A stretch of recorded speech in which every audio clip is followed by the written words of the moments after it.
كنتم خير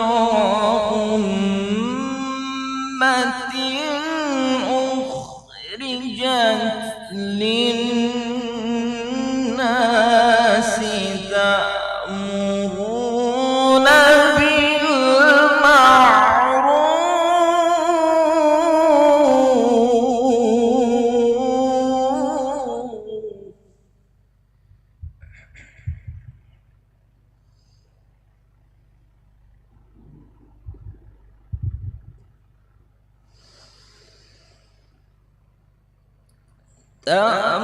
تأمرون بالمعروف وتنهون عن المنكر وتؤمنون بالله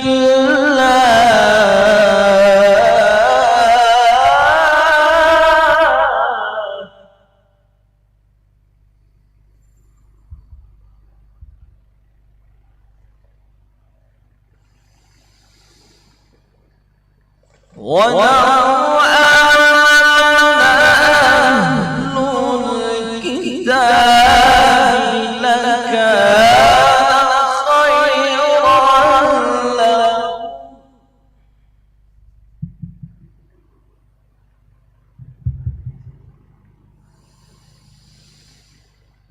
منهم المؤمنون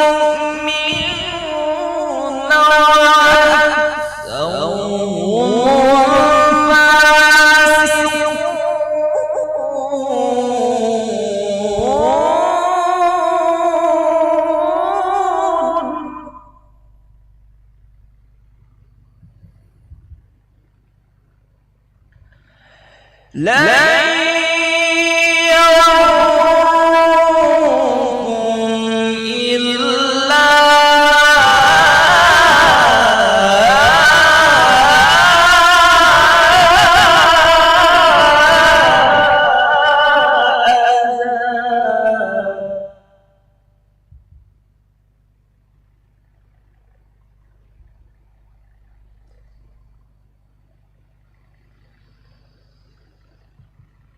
وإن يقاتلوكم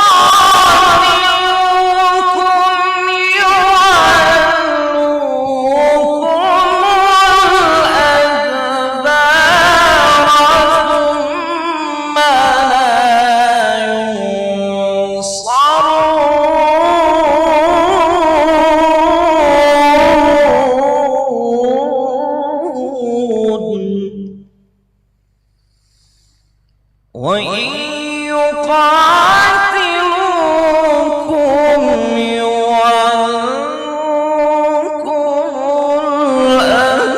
الأدبار ثم لا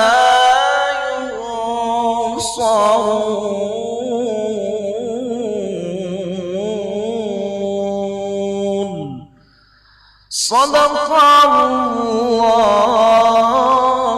العظيم.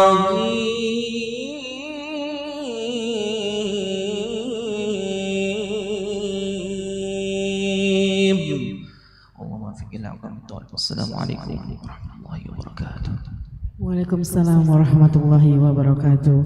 Thank you, Amiruddin Adnan. And may the Al-Quran recitation make our soul fully charged spiritually, and may Allah bless this fruitful agenda.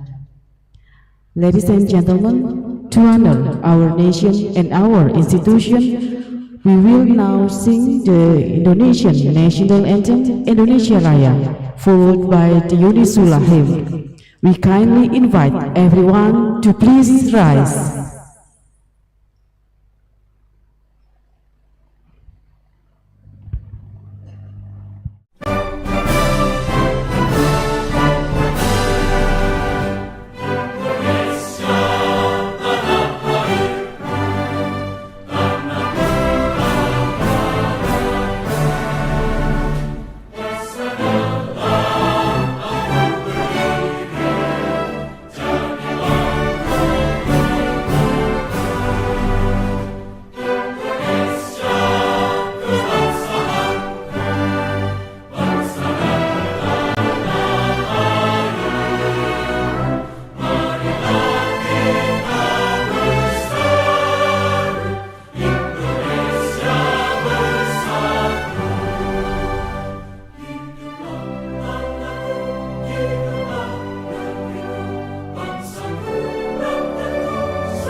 You may now be seated.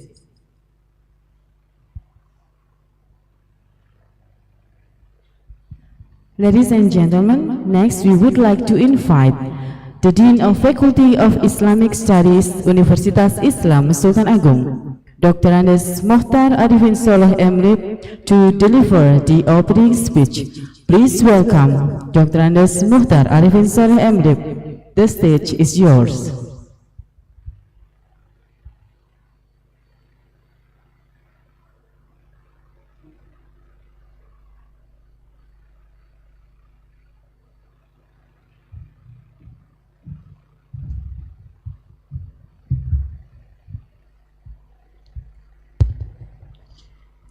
A'udzu billahi minasyaitonir rajim. Bismillahirrahmanirrahim. Innal hamdalillah nahmaduhu wa nasta'inuhu wa nastaghfiruh wa na'udzu billahi min syururi anfusina wa min sayyiati a'malina may yahdihillahu wa huwal muhtadi wa may yudlil falan tajid lahu waliyyan mursyida. Asyhadu an la ilaha illallah wa asyhadu anna Muhammadar Rasulullah. Allahumma salli wa sallim wa barik ala Muhammad wa ala alihi wa sahbihi ajma'in. Allahumma inna nas'aluka ilman nafi'an wa rizqan thayyiban wa amalan mutaqabbalan. Allahumma anfa'na bima 'allamtana wa 'allimna ma yanfa'una. Amin ya rabbal alamin. Assalamualaikum warahmatullahi wabarakatuh.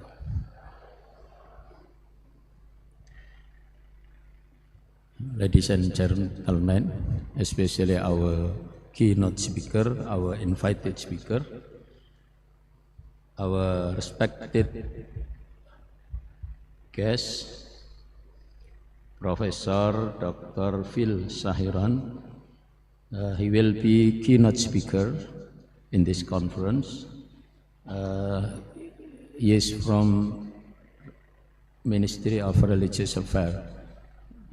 From Indonesia, from Jakarta. And then there are some speakers from abroad.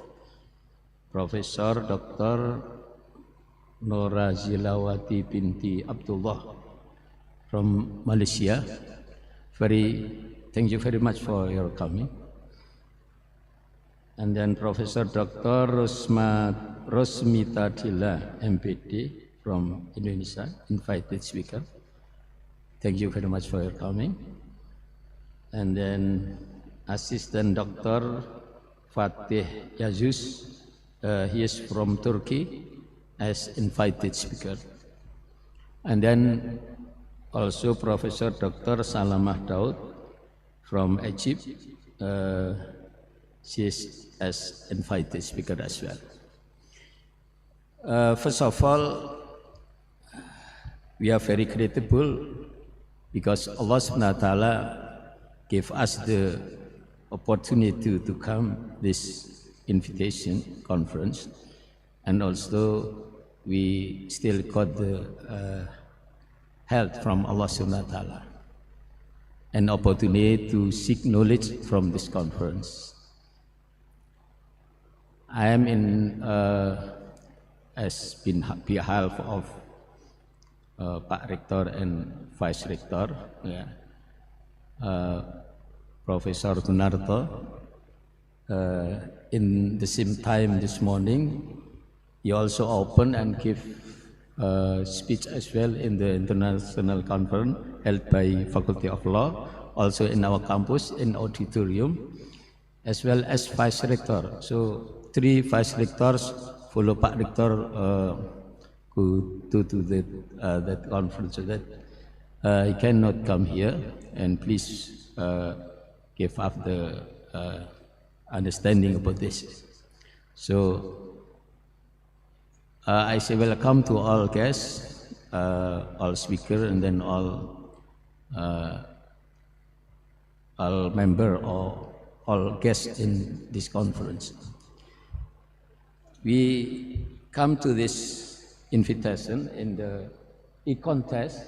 It is International Conference on Education, Technology and Social Sciences, held by Unissula. I work together from Faculty of Islamic Studies, and then Faculty of Education, and Faculty of Psychology, and maybe juga also Communication and other faculty. We work together to hold this conference, and hopefully you can follow this conference in order to add your knowledge, and then we add the friendship, yeah, from all participants. We take the theme or the topic, building sustainable education through research. Yeah. I think it is very good topic. Yeah. If we want our education is sustainable, we have to do research. There are three pillars, main pillar of our university in Indonesia, and we call in bahasa Indonesia Tridharma Perguruan Tinggi. Yeah, the first one is teaching, yeah. Teaching and learning, and the lecturer give teach, and then number two, the second one is the research and also writing publication, writing journal, and so on. And then the third one is community service. Yeah, all of lecturers must do this in the university and also in the out of university. Ladies and gentlemen, I think we all know that education is very, very important aspect in our life. Yeah. Because, yeah, Nabi SAW remind us, talabul ilmi faridatun ala kulli muslimin wal muslimat. All of Muslim, yeah, male, female, have to seek the knowledge. Yeah. And then, some say this is hadis, or some say this is maqalah. Yeah. Man arada dunya, yeah, want the happiness in dunya, fa'alayhi bil ilmi. There is ilm, yeah. There is knowledge. Man arada al akhirah, who will got the akhirah, the happy and the yaumul akhir, fa'alayhi bil ilmi. There is also knowledge. Paman aradahuma, want to be happy, success in this world, dunya until akhirah, alayhi bil ilmi. There is also knowledge. So, as a Muslim, male, female, all must seek knowledge. Yeah. We call education. Yeah. So, education is I think, this very, very important aspect in life, besides maybe economic and health. Yeah. So if we want our education is sustained, yeah, running well until the end of this world. Yeah. So we must do research according to this topic, and also we must to learn or teach. Yeah. Learn and teach. And then as a teacher or lecturer, yeah, we do our lecturing to our students, and also we do research, because research is to develop our knowledge. Yeah.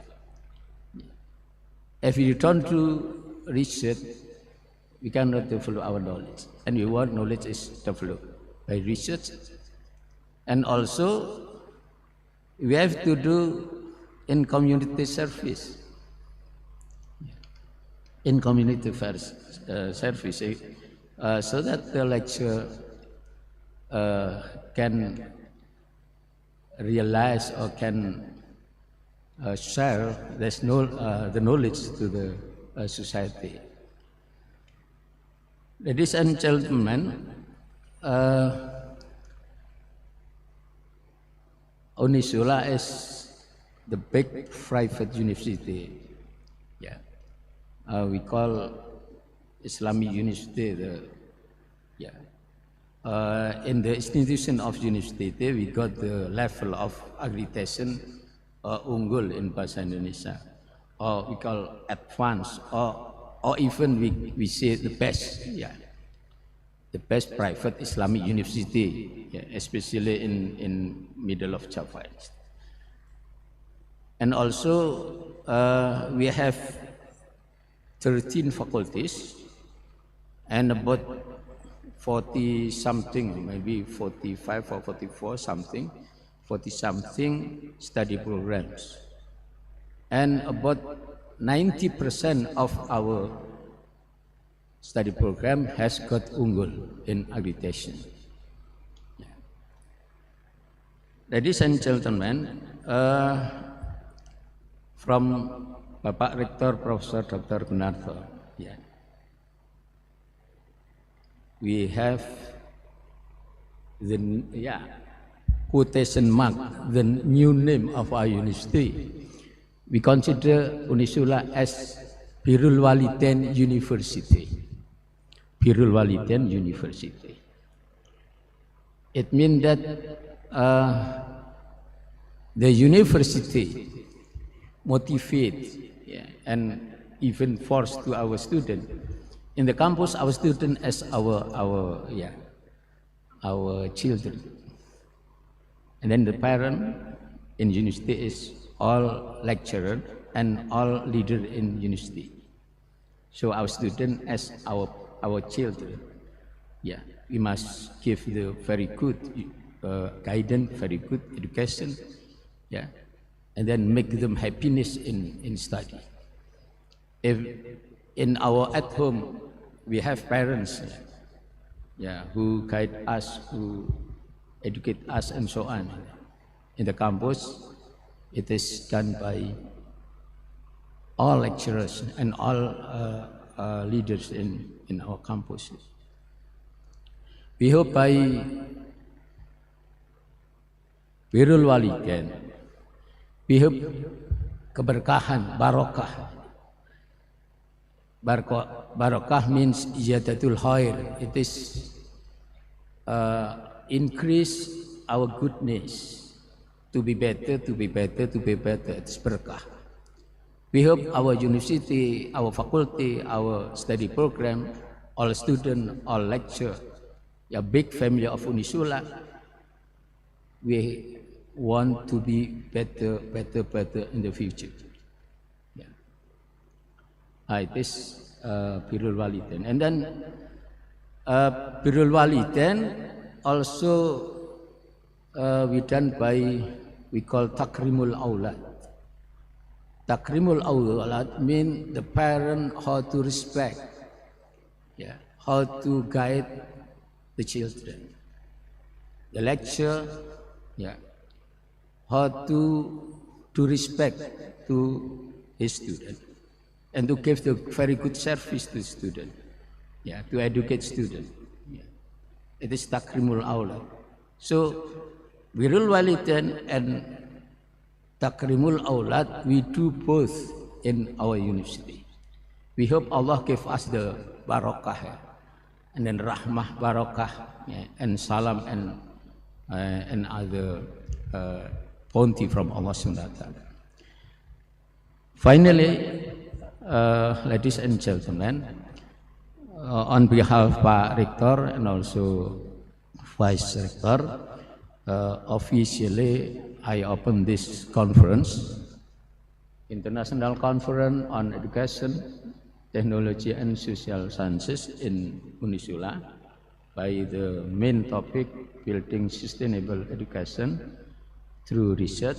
I officially open this conference.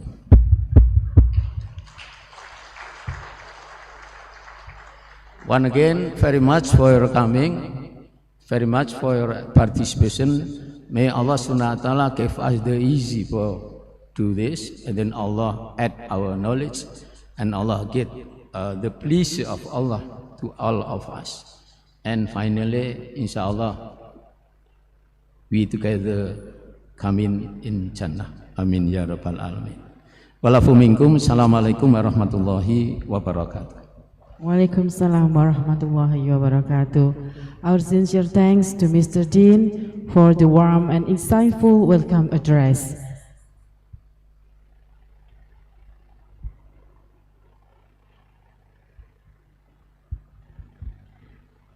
Ladies and gentlemen, let us now invite Dr. Sugeng Haryadi, LCMA, to lead us in prayer.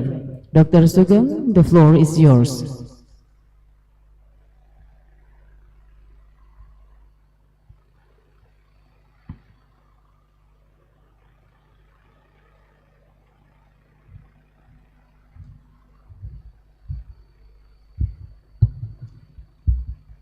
Assalamualaikum warahmatullahi wabarakatuh. Bismillahirrahmanirrahim. Alhamdulillahirabbil alamin. Hamdan na'imin hamda syakirin.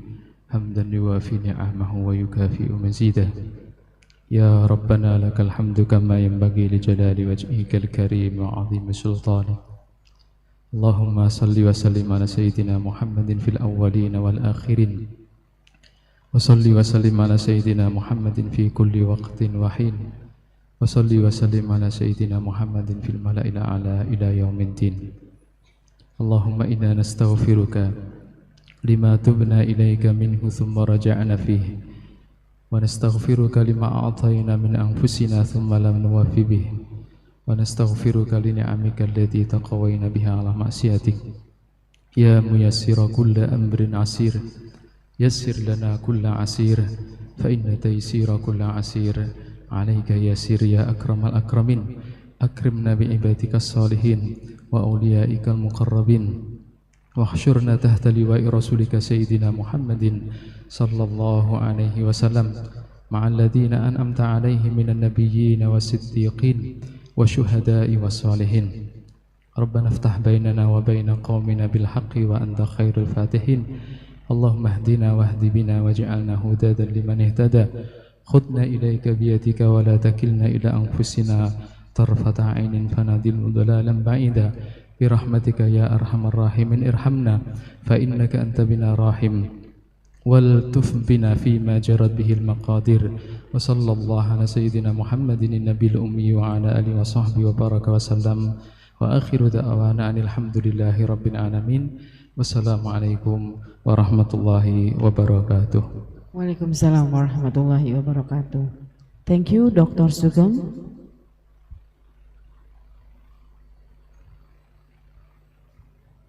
And the prayer concludes our opening ceremony. And up next is our distinguished keynote speech session. But ladies and gentlemen, we are going to the next agenda. We are pleased to inform you that today's event is also being live streamed via YouTube, so allowing a wider audience to join and benefit from the discussion. So please feel free to follow the live stream through the official YouTube channel of Universitas Islam Sultan Agung. And before we begin, we would like to share a few reminders for our online participants to ensure a smooth and focused session. The first, please make sure that you are connected to a stable internet connection, and then kindly stay in a quiet and comfortable space throughout the session. And also we ask you to keep your microphone mute at all times unless you are invited to speak, in order to minimize background noise. And ladies and gentlemen, our keynote speech today will be delivered by Professor Dr. Phil Sahiron, MA, Director General of Islamic Higher Education, Ministry of Religion of the Republic of Indonesia, who will be joining us virtually via Zoom. So although he's not physically present, we are grateful for his willingness to share his valuable insight with us today. So please give your full attention to the screen as we connect with Professor Sahiran online. Hello? Is Professor already connected? Yeah, hello? Hello, can you hear me? Yes, Professor. The time is yours. Yes. Assalamualaikum warahmatullahi wabarakatuh. Bismillahirrahmanirrahim. Alhamdulillahi rabbil alamin. Wabihi nasta'inu ala umurid dunya waddin. Wassalatu wassalamu ala sayyidina wa maulana Muhammadin wa ala alihi wa ashabihi wa ummatihi ajma'in, amma ba'd.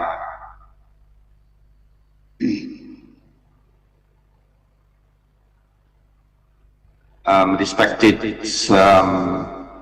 Rector of Unissula,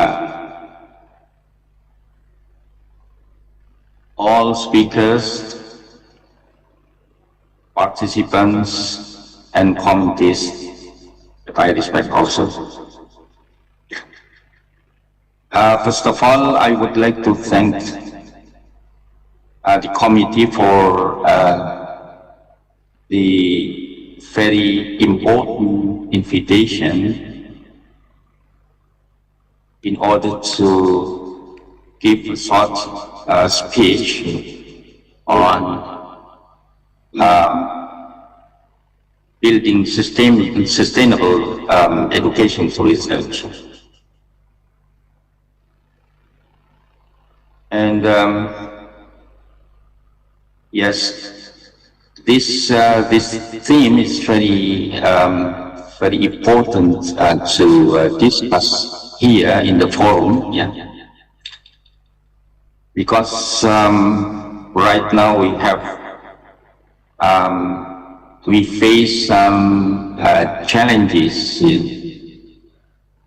in relation to education. For example, right now we have, let's say, artificial intelligence, through which everybody can, can get much information, important information in relation to everything. Right. So, of course, we know that, artificial intelligence, can give such information according to, data or sources that are already published in internet.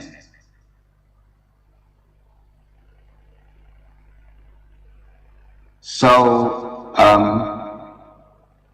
students and of course, all people can, can get the information that they need through artificial intelligence. So, in order to our education, be sustainable in the future, then we have to also we have to improve our educational systems, and also in order to be able to pay attention to the current development.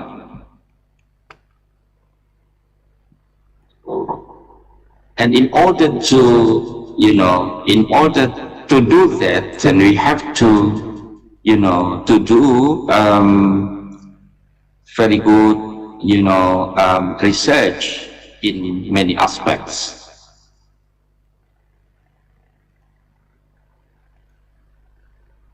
So, and, in order to conduct excellent research, we have to, of course, we can use some digital development right now, right? For example, the artificial intelligence. But I think also the information that we have through artificial intelligence is not enough. Why? Because the sources and the data that are provided by artificial intelligence are the data that are already recorded by computer, by internet, meaning that the data was already out of date actually. And in this case, then we have to conduct further research in order to get information, and of course together with its analysis of research subjects. Then, of course, the data that we receive through the research is a current data that are not available in artificial intelligence. So this is the first one that we have to pay attention to.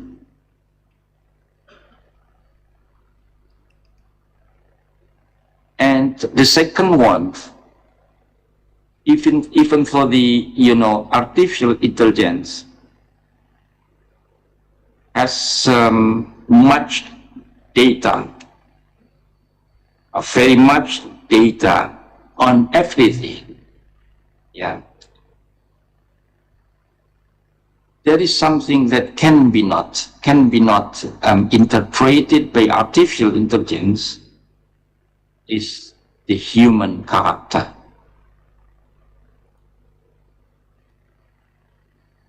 Human character is something, when we do, for example, social research, and we, of course, in the research we do interview with several people, for example, in a certain case, certain subject. Within the interview, there is something, let's say, something that can be seen, from different theories. Yes, available theories. But also there is something, can be seen through the, direct interaction with the people. So something like, feeling of certain people, for example. Their feelings can be seen, can be, grasped through interview. So therefore, even though there is, right now we have artificial intelligence, we need also further research on this case. Because there are several things that cannot be interpreted, cannot be, explained by artificial intelligence.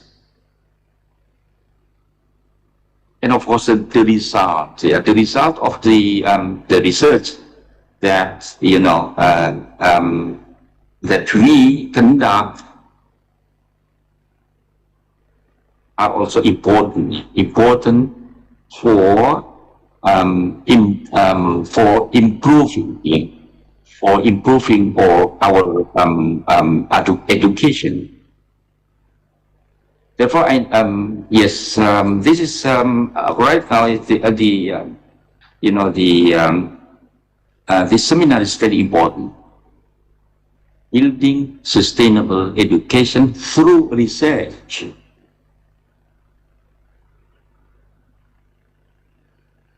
And furthermore, I would like to say that there are several, kinds of research. We have social research. We have textual research. Yeah, meaning also social research. What I mean by social research is that the research whose subject is society, institutions, and so on and so forth. Whereas the textual research, what I mean by this term, is research that in which we try to understand and interpret certain texts related to philosophy, for example, related to religious text, and then so on and so forth, right? And of course, we have also some research on natural sciences. Yeah, but right now I think we discuss about this social research and textual research. So of course, for doing two kinds, social and textual research, we have specific particular methods of research. We cannot apply, for example, method of textual research to social research and vice versa. So this kind of methodologies of research of different or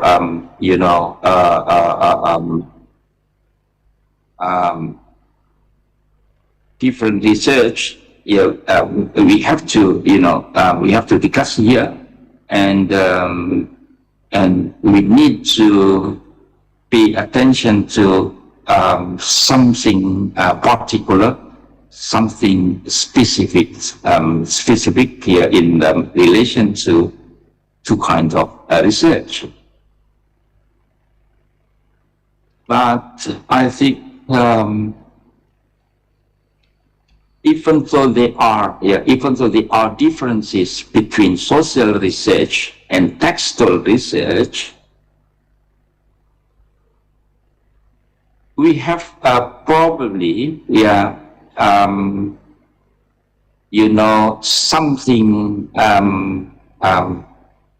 something that can be applied to both, of course. Yeah.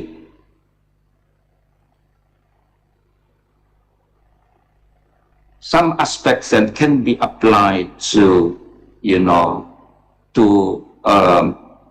these kinds of research is that, first of all, in our research, we have to be able to give descriptive aspect, right? So when we talk about certain society, for example, we have to be able to describe this society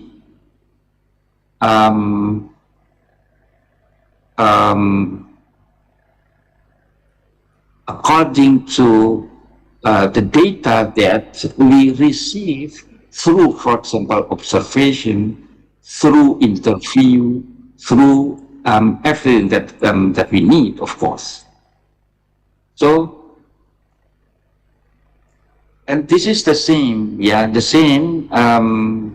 when we, when we do research on a certain text, we have to describe what is meant by by this statement, for example, or certain text.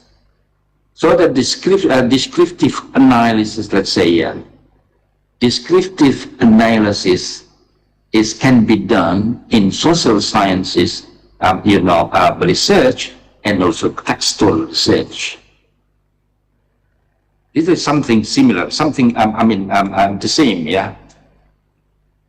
And the second one, of course, in research, we, not only conduct, not only provide descriptive things, descriptive aspects of a certain object, but also we have to analyze, the data, social data, and textual data. This is what I, call explanatory analysis. Explanatory analysis. Yeah, we have certain data on society, for example, or text, then the data must be analyzed. Must be analyzed by us, of course, according to a certain perspective. Yeah, we can use, for example, anthropological perspective. We can use hermeneutical perspective. We can use, for example, linguistic, perspective, and so on and so forth. So, in addition to accurate data, objective data, we have to analyze the data, right? And the second one, the third one, the last one, that can be the same, can be the same, between social research and textual research is critical analysis. Critical analysis is very important, for us here in doing research. Of course, there are two kinds of critical analysis: internal criticism and external criticism. Internal criticism, what I mean here is, the criticism that is used with the same, methodologies, the same perspective, the same everything here. For example, somebody has an idea about something, for example, using anthropological perspective, for example, and we can criticize his idea using the same method, the same perspective, namely anthropological one, right? And what I mean by external criticism is that criticism that can might be used using different perspectives, different methodologies, and so on and so forth. So I think this kind of let's say methodology can we have to improve from time to time, from one research to another research, and so on and so on. So yes, ladies and gentlemen, I think this or my idea can be discussed within within among you in this seminar, and probably we can improve our quality of research in order to build sustainable education. That's it. Thank you very much for your attention. And wallahul muwaffiq ila aqwamit thoriq. Wassalamualaikum warahmatullahi wabarakatuh.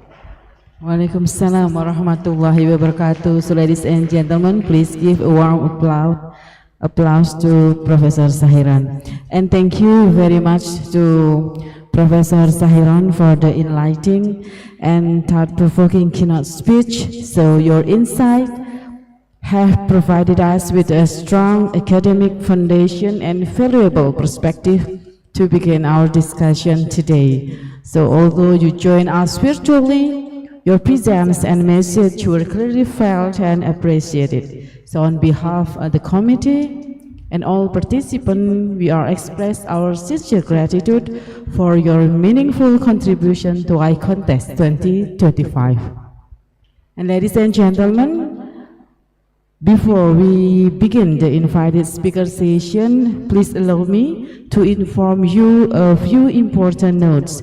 The first is for Professor Dr. Fatih Yavuz from Turkey will be delivering his presentation online via Zoom. So we are grateful for his presence despite the distance. And the second, for Professor Dr. Salamah Daud, he might arrive a bit later during the session due to the unforeseen circumstances, so we kindly ask for your understanding and patience.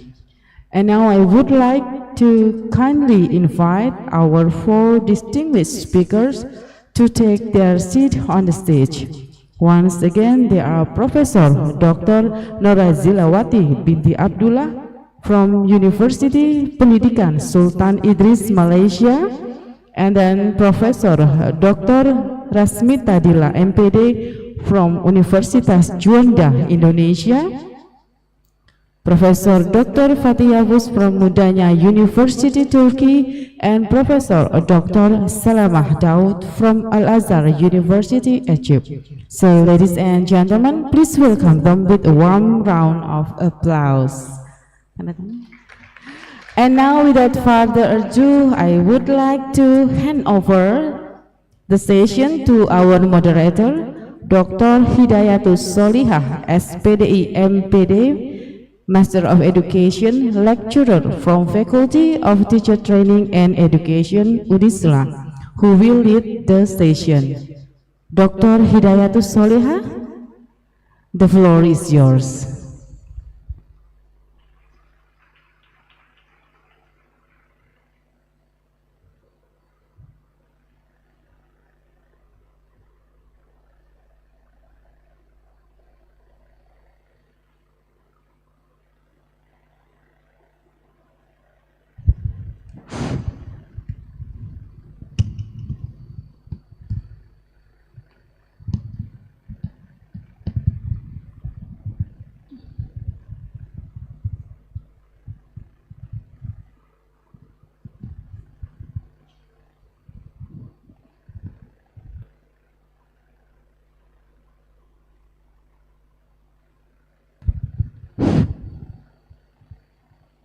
Assalamualaikum warahmatullahi wabarakatuh.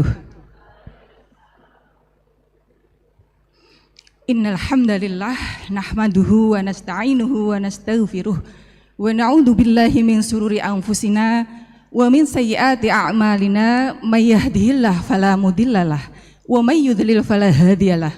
Asyhadu an la ilaha illallah wahdahu la syarikalah wa asyhadu anna Muhammadan abduhu wa rasuluh la nabiyya ba'da.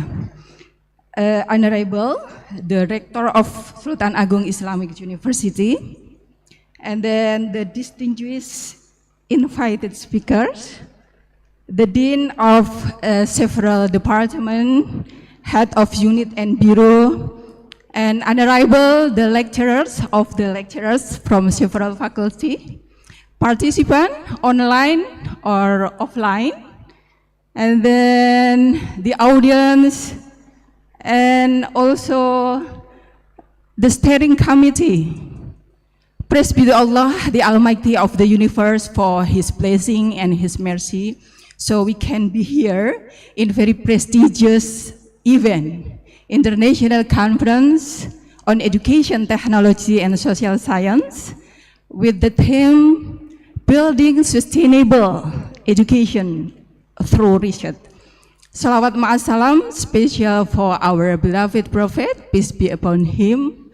May we get shafa'ah in the hereafter. Okay, ladies and gentlemen, welcome to this international conference. This is the panel session. It is my honor as the moderator for this international conference. But before, we have a serious conference from the invited speakers. I think you need to know that this session would be two sections. The first session is presentation, where all the invited speakers will present around 20 minutes. And after that, you will have like question and answer session. So if you are guys online, the participant and also the audience, if you have any inquiries related to the presentation, so you do need to wait until all the presenter have presented their paper. And then, okay, and then here for you on the spot also, if you have any question, just write down. And then you need until all of the presenter presented their paper. Okay, now talking about building education, sustainable education. Oh, sorry, I forgot to introduce myself, right? I just introduced myself as moderator, but my name is Dr. Hidayatul Salihah, currently associate professor. And then when talking about sustainable education, I just little bit want to give like an introduction for this term that we have, like, you see, the challenge of facing this sustainable education. So when talking about this, okay, sorry, I just prepared a little bit about the contradiction of this sustainable education, right? But this is important to be discussed, okay? Okay, talking about sustainable education. We are facing an education in the current position that not really able to face the challenge of global era. Not only able to face even the the challenge of a local, from local or also from the global. We can see from the human resources, of our education system is still like, right? We still have to, we still need the quality of teacher, something like that. Actually, to meet the sustainable education system, we need the education that is resilient for the purpose for the young generation, not only this generation, but also for the young generation. We need to adapt the technology. We need to, between our debatable today is AI is possible or not to be applied in the classroom. Is it okay? What about the student critical thinking? That's the question when we are applying technology, especially the case of AI in the classroom. Yeah. So we are here with two speakers discussing about sustainable economy in their fields. But for the first time, I will introduce the first speaker. Okay. For the first speaker, I think from Malaysia. Okay, I will introduce one by one. The first is Associate Professor Dr. Nozaliawati Abdullah. the Deputy Dean of Academic and International Faculty of Human Development, Sultan Idris Education University, Malaysia. And about Professor Nozalia, she is a lecturer at the Department of Education Studies, Faculty of Human Development, University Pendidikan Sultan Idris, and then taught various professional education courses and successfully supervised, 22 PhD students, very senior lecturers, and 340 master students, and then highly active in both conventional research and action research, authored book, newspaper, magazine, and currently serve as chief editor of Malaysian Journal of Science and Mathematics Education. So today she is going to share with you about her field, sharing insight paper about her field. And among notable research achievements, this is very interesting, are leading the review study of National Early Childhood Care and Education Curriculum at the Department of Talita. Is that like Quranic education, right? Quranic Education Development Institution. Okay. And then she has published 248 publications with a big grant, and currently serving as Deputy Dean of Academic and International Faculty of Human Development. Ladies and gentlemen, okay, welcome to Ibu Nuraliza. Time is yours.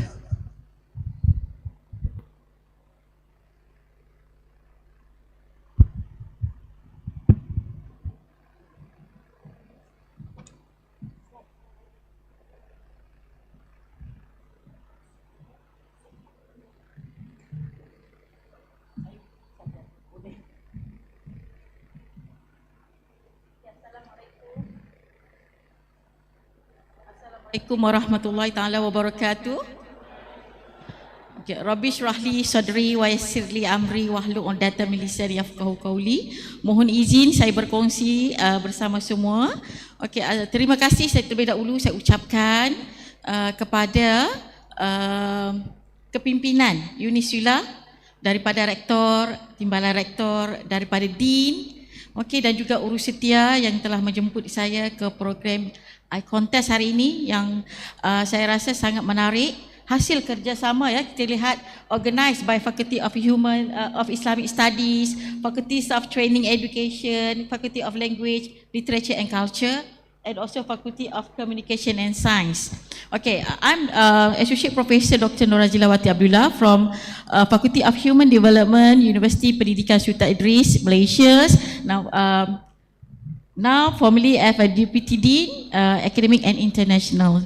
Okay, so hari ini saya akan cuba kongsikan, mungkin boleh dalam bahasa Malaysia ya. Saya tengok macam ramai yang boleh faham bahasa Malaysia di Indonesia ini. Okay, boleh ya?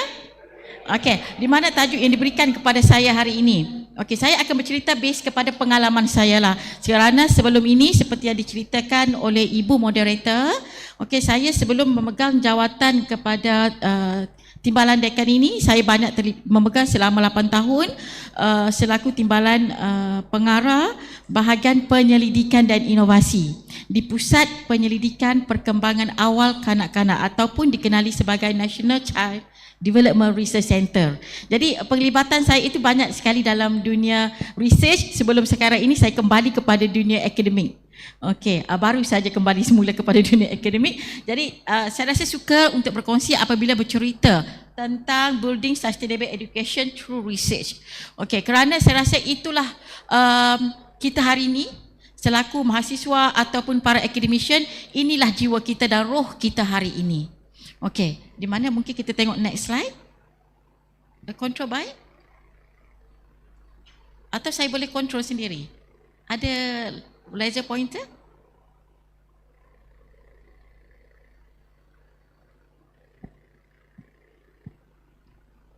Tak ada pointer. Okay, next slide. Okay, never mind. Okay, so bila kita bercerita tentang sustainable education, why we need to sustain our education? Because education hari ini adalah kita pelengkap untuk kehidupan akan datang. Kita kata transformative vision tu perlukan proof learning system. Kalau kita kata kita ingin merubah kurikulum, kaedah pengajaran, kita mesti ada satu proof. That means bukti yang nyata melalui research ianya bersesuaian. Itu yang paling penting. Kalau kita kata kita ingin bertukar kurikulum, so siapa ingin percaya kita? Melainkan kalau kita menjalankan ia secara research. That means ada bukti yang empirical menyatakan ianya perlu kepada sesuatu perubahan. Sebab education is not preparation for life. Education is life itself. Dia sentiasa berubah. Like our research. Research kita pun sentiasa berubah. Okay, next slide. Okay, dan bila kita kata sustainable education, ia mestilah meet present needs and without compromising future generation. Maksudnya di sini, kita menjalankan penyelidikan hari ini adalah untuk kita pastikan perubahan yang kita buat melalui penyelidikan itu menepati apa yang kita hendak pada hari ini tanpa kita mempertaruhkan masa depan generasi kita yang akan datang. Sebarang perubahan, contoh kita kata sekarang ini kita bercerita tentang AI, Artificial Intelligence. Okay, kita ingin berubah ke arah penggunaan totally Artificial Intelligence. But kita mesti pastikan ianya sesuai dengan fitrah kita. Kalau kita ini serumpunnya, Malaysia, Indonesia, adakah ianya sesuai dengan kita? Kita selalu bercerita tentang Finland. Okay, adakah yang di Finland itu sesuai dengan kita di Indonesia? Sesuai dengan contohnya saya di Malaysia. Jadi kita boleh mengambil yang di luar itu, tetapi kita perlu sesuaikan dengan yang tempatan. Okey, saya suka kepada kajian, contoh ya, kajian daripada anak didik saya juga, Dr. Pak Uslan. Okey, dia ada niche. Contohnya melalui, saya suka kalau pelajar saya ini menjalankan penyelidikan untuk negaranya sendiri. Contoh Pak Uslan, dia membuat kajian tentang bagaimana tumbuhan pokok falak yang mana tak ada di negara lain, tetapi hanya ada di Indonesia. Itu pun adanya di Kalimantan ya, Kupang. Hanya ada pokok di situ sahaja yang dijadikan contoh untuk bahan pengajaran untuk subjek sains. Okey, jadi maksudnya kita boleh ambil contoh daripada luar negara, negara-negara yang hebat-hebat, yang mana di rankingnya ada nombor 1, nombor 2 dunia. Tetapi kita mestilah apa saja penyelidikan kita buat untuk sustain education ni sesuai dengan kita punya negara. Itu yang paling penting. Kita perlu balik kepada kegunaan negara kita untuk anak didik kita lah. Okey, dan biasanya ada rules yang kita perlu ikuti apabila kita melakukan penyelidikan, yang mana kita membinanya adalah untuk build evidence-based policy, untuk close equity gaps and support innovation system. Okey, itu yang paling penting. Bila kita membuat penyelidikan ini, biasanya kita menjadi pelengkap kepada apa keperluan pengurusan di negara kita, ataupun kita nak mencari apa kelompongan ataupun kekosongan yang perlu kita isi. Contohnya negara kita kekurangan kurikulum anak usia dini. So kita harus jadi pelengkap untuk sistem itu. Itu yang paling penting. Ataupun kita kata kita perlu support innovation. Hari ini innovation sering diperkatakan kerana innovation itu adalah sesuatu yang baharu untuk memudahkan kehidupan kita hari ini. As a teacher, contohnya kalau kita kata pengajaran hari ini memang perlukan berbantukan komputer, penggunaan AI. Jadi sebagai teacher kita kena belajar benda itu. Kerana ia adalah innovation yang perlu untuk keperluan pada hari ini. Okay, next. Okay, dan juga bila kita menjalankan penyelidikan ya, research yang untuk sustain education ini, kita mestilah ada integration of model like evidence-based policy. Kita buat itu adalah untuk keperluan polisi negara kita. Kemudian research kita itu jangan lupa, selain kita publish. Okey, kalau dengar tadi saya ada buat publication dalam newspaper, dalam artikel jurnal. Okey, di mana hasil penyelidikan itu harus dipublish. Kalau tidak ada siapa yang tahu ke mana penyelidikan kita itu. Siapa yang boleh guna, siapa yang dapat benefit. Kerana hasil penyelidikan kita itu seharusnya dibiayai oleh pendana-pendana. Ada sumber-sumber daripada universitas, di mana kita ingin kembalikan. Sebab itulah kita perlu ada community driven pedagogy, yang maksudnya kita kembalikan kepada community, seperti kata Bapak Rektor tadi. Dan juga untuk penyelidikan kita perlu ada sustainable curriculum. Okay, saya dah tahu di Indonesia sudah ada curriculum, tapi curriculum ini yang terbaik setiap tempoh 5 tahun kita harus revise back the curriculum kerana dunia ini sering berubah. Kita punya sekarang ini pun anak-anak didik kita ni pun dah di generasi Gen apa? Gen Z, Gen Alpha ke Gen Z. So 5 tahun sekali memang akan berubah. Jadi sistem pengajaran kita juga harus berubah, curriculum kita juga harus sentiasa di-revise. Dan revise itu bukan kita sesuka hati buat, kita seharusnya by research because we need a proof that curriculum is need a motivation. Okay, and then transformative technologies and assessment. Ini kita tak boleh lari. Hari ini penyelidikan kita mesti menggunakan teknologi dan perlu kita jangan tinggalkan assessment. Okay, assessment itu pun sangat penting juga dalam penyelidikan kerana dia membuktikan bahawa ianya efektif ataupun tidak. Sebarang kajian, sebarang penyelidikan harus ada assessment supaya kita boleh menilai ianya boleh digunakan ataupun tidak. Okay, next.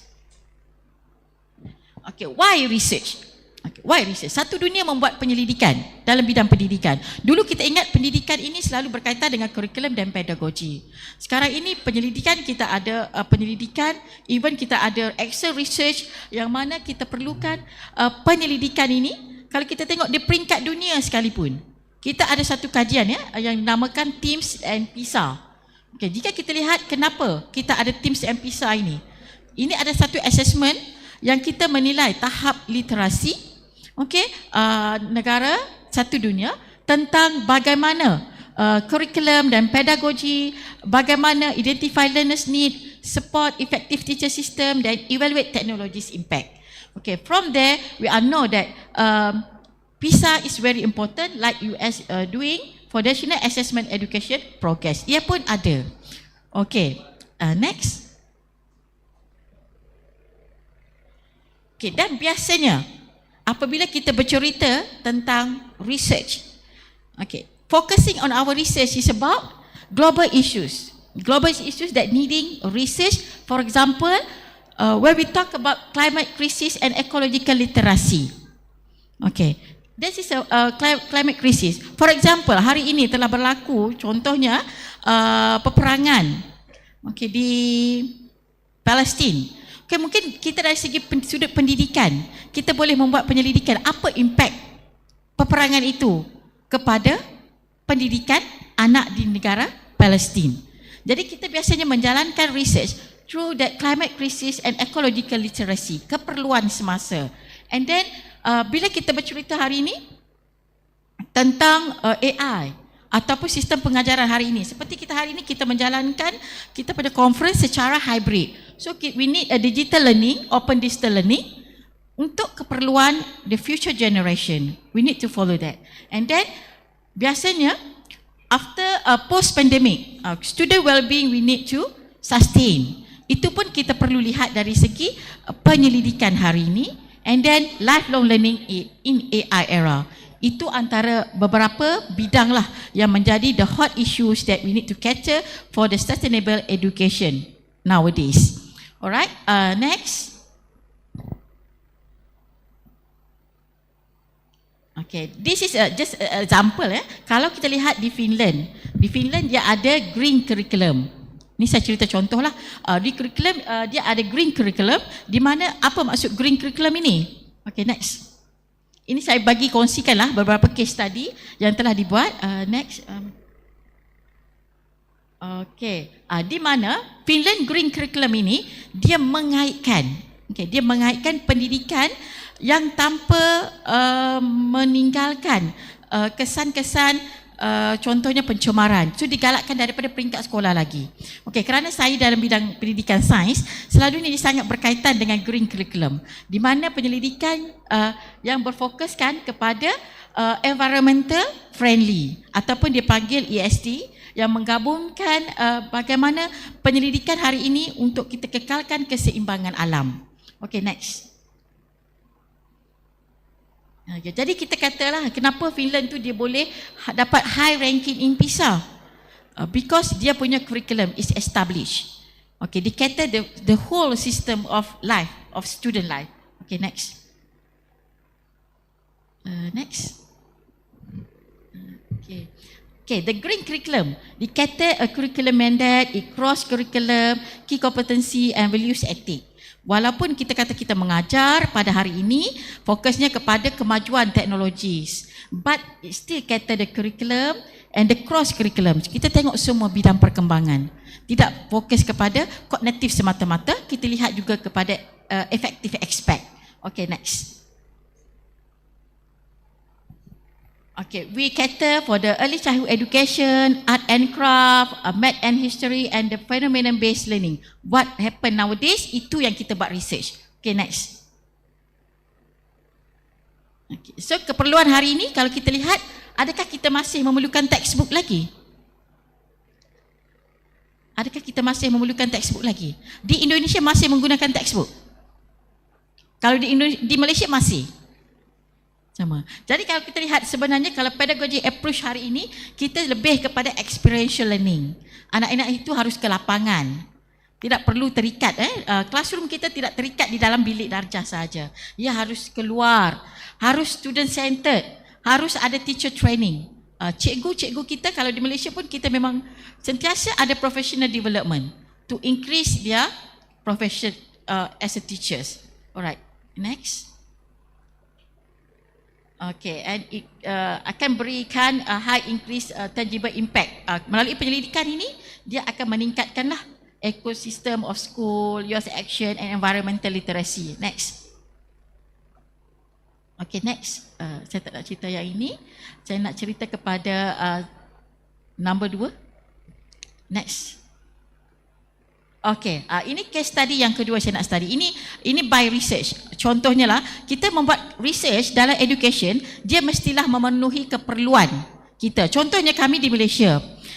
Apabila saya memegang di National Child Development Research Center. Okay, kita didatangi hari ini. Kenapa kita kata kita masih belum berjaya? Contohnya kita saudara sesama Islam di sini contoh. Kenapa kita masih belum berjaya untuk menolong rakyat kita di Palestin? Sehingga hari ini kita boleh kata lebih 50,000 yang sudah meninggal di sana, rakan-rakan kita. Tetapi kita masih belum mampu untuk membantu. Okay, jadi bagaimana kita ingin membantu rakan kita itu? Selain kita berdoa, kita kena majukan dari segi pendidikan. Islam itu harus kuat contohnya. Sebab itu kami di Malaysia kita telah membangunkan satu kurikulum. Okey, keperluan kita melihat kita sekarang ini menekankan kepada pendidikan di peringkat tinggi without thinking about the small children. Jadi kami di Malaysia baru-baru ini tahun lepas sebenarnya kami kerjasama dengan Indonesia juga, di mana kami telah datang ke Surabaya. Kami belajar dengan pakar Ibu Maya Novita daripada Surabaya bagaimana kita membangunkan satu kurikulum untuk menghafal Al-Quran pada anak usia dini seawal usia 3 tahun. Kerana di Indonesia ada yang telah berjaya, jadi kami telah mengambil dan belajar di sini, kami datang belajar dan membina satu kurikulum untuk Quranic memorization research. We using the cognitive and spiritual blend. Kita telah menggabungkan. Kerana kita mendapati hanya kekuatan agama itu yang boleh memusnahkan apa saja anasir jahat kepada Malaysia, bumi kita ini. Mesti daripada true education. Kita tak boleh berperang melalui senjata, tetapi kita boleh berperang melalui ilmu. Itu yang paling penting. Knowledge is a power, the weapon.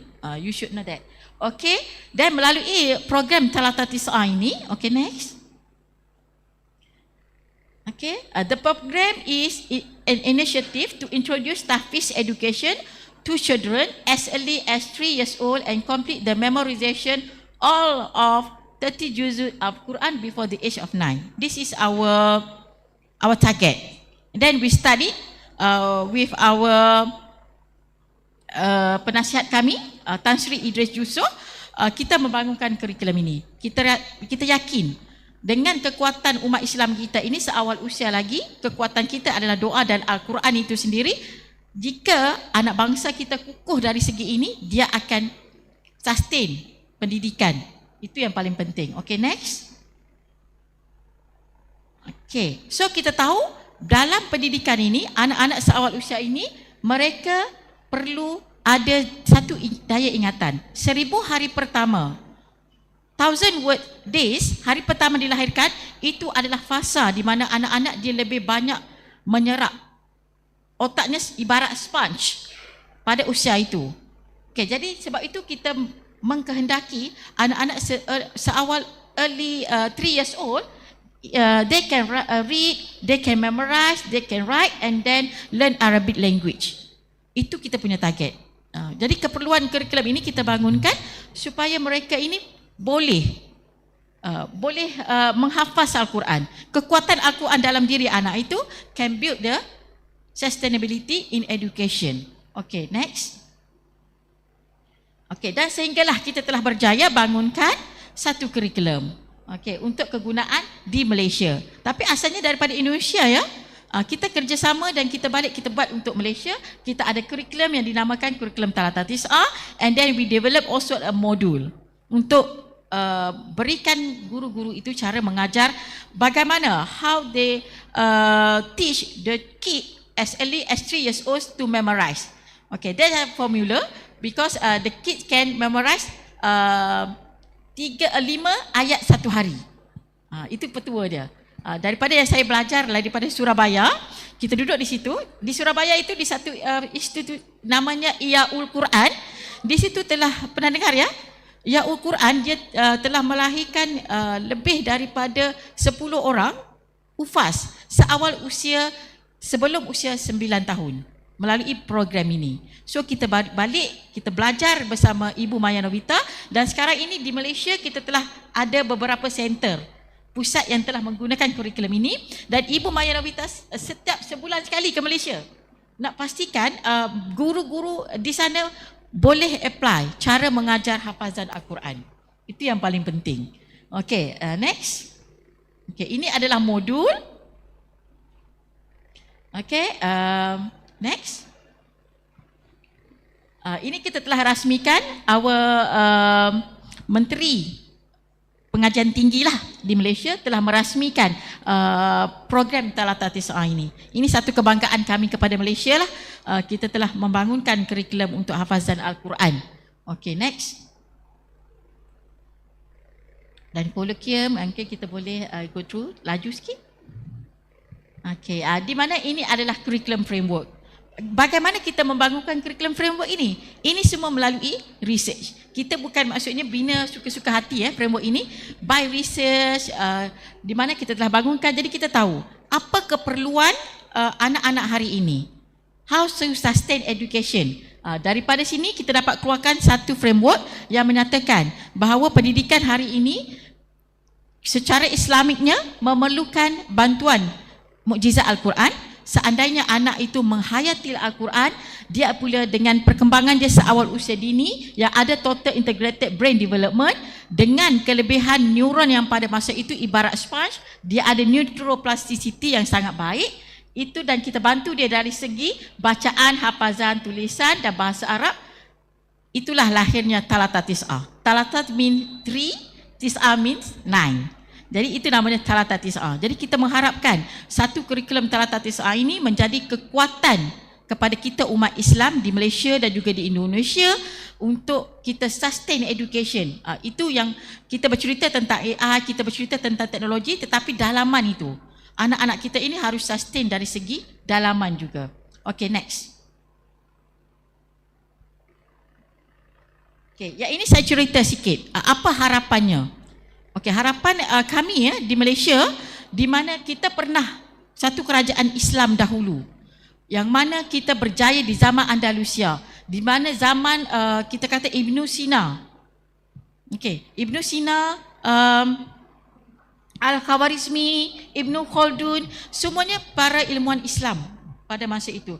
Tetapi zaman itu telah berlalu dan kembali zaman-zaman kepada pemerintahan barat. Jadi sekarang ini dengan kurikulum yang kami bangunkan, kami ingin bangkitkan kembali kerajaan Andalusia.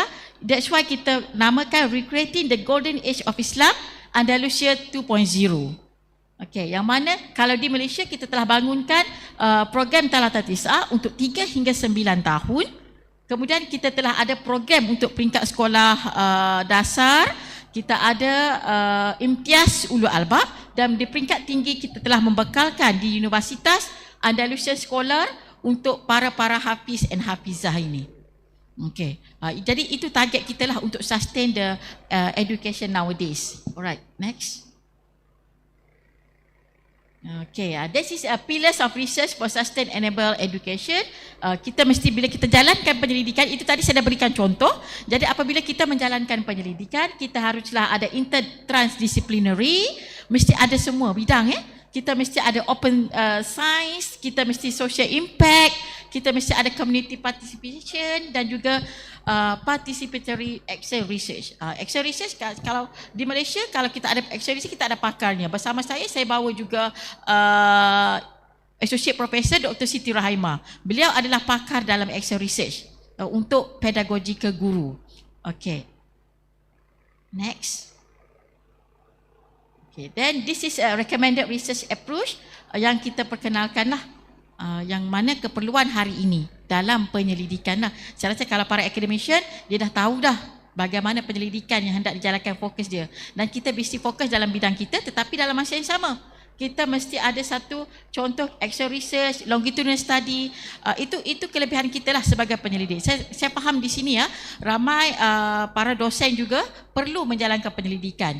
Kadang-kadang kita rasa kenapa tak habis-habis lagi. Sudah belajar sampai peringkat PhD, sudah ada doctorate, sudah bergelar profesor pun, masih lagi menjalankan research.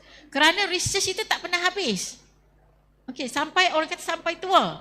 Selagi kita mampu, kehidupan kita adalah research. Kita sentiasa ingin tambah baik, kita kena melakukan research. Okey, jadi kita mesti sentiasa dalam kehidupan kita tu everyday research untuk tambah baik kehidupan. Alright, next.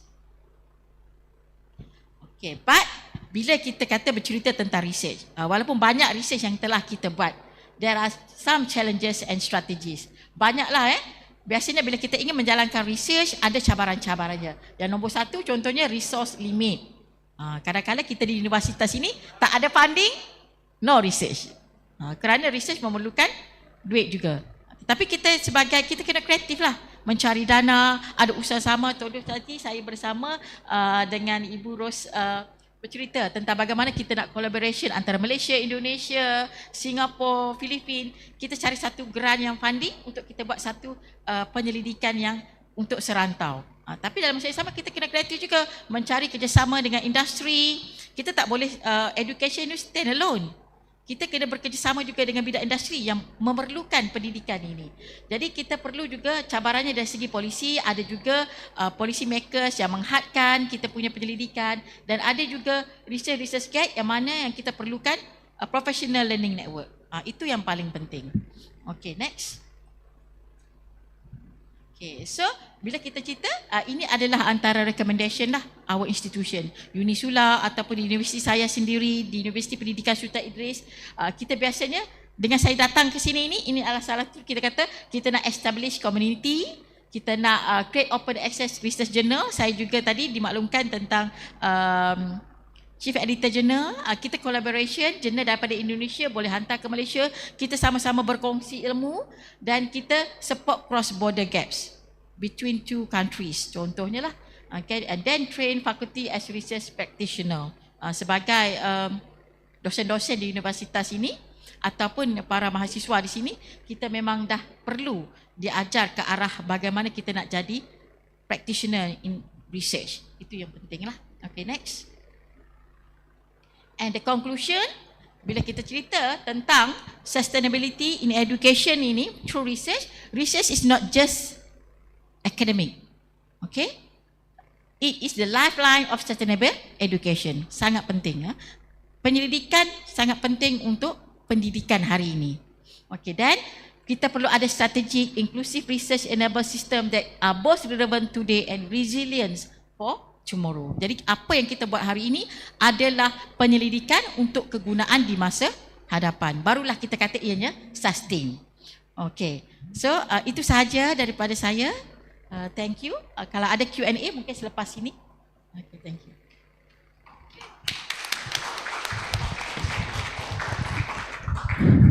Okay, thank you Profesor Dr. Nuraliza Abdullah.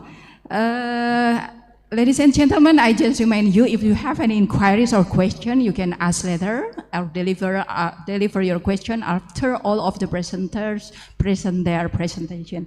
Okay, we move on to the next speakers. Smart and beautiful. Both of you are beautiful inside and outside, inshallah. Okay, speakers. The second speaker is Professor Dr. Rasmita Dila, MED, for the education background, doctoral degree from State University of Jakarta for the major, with the major basic education. And then her master degree is in University of State Jakarta with the major basic education. And then her bachelor degree in Indonesian Islamic University in industrial engineering. Oh, so jump up into education. There must be something interesting in education, right?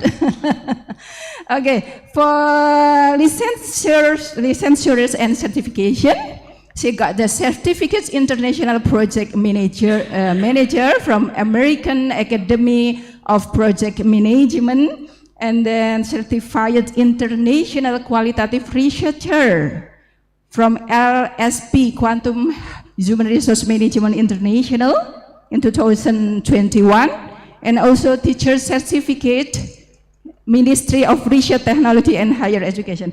And she has quite long professional experiences, such as head of research, community service and science development, and then head of scientific development agency, and also several others experience, right? And then for professional activities, active as in the Association of Indonesian Elementary Schools. From his research, we can see that she has many, not only some, many research publication and several indicted by Scopus, right?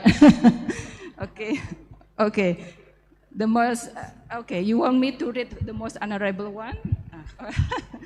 Okay, yeah, I think that's very long, but I think it's very good if I just read to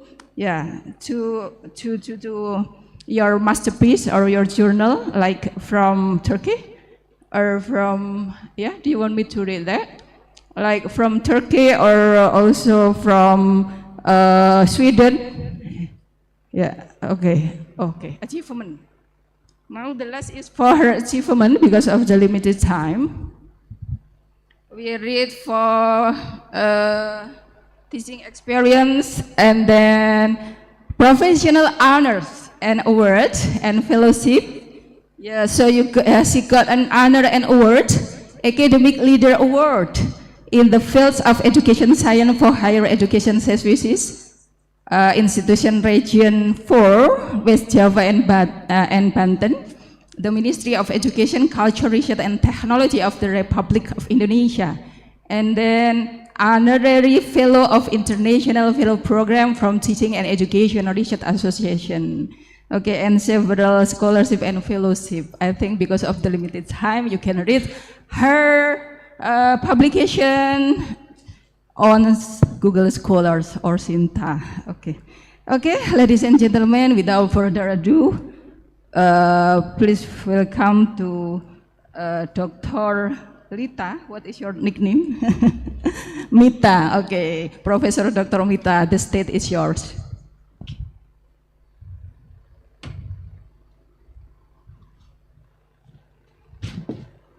Sorry if I'm attending here. I'm come from elementary school and also connecting with the student in elementary school. So I'm here. I think, I'm ADHD also. So I think this is a good space for me to stand here. Okay, Bismillahirrahmanirrahim. Assalamualaikum warahmatullahi wabarakatuh.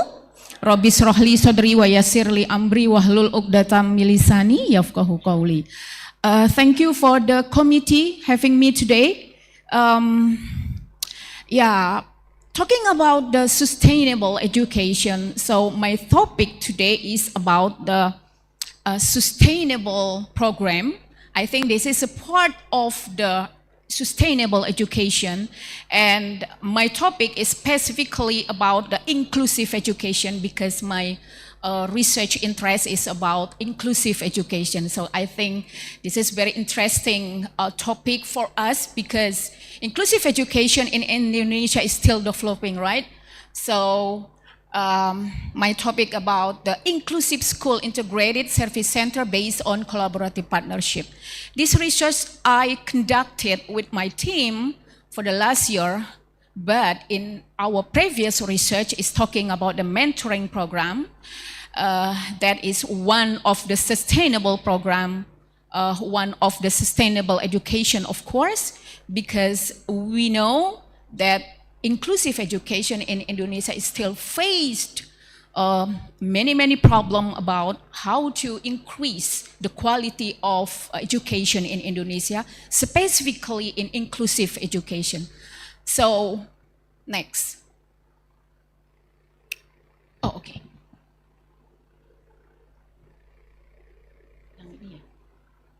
Okay, thank you.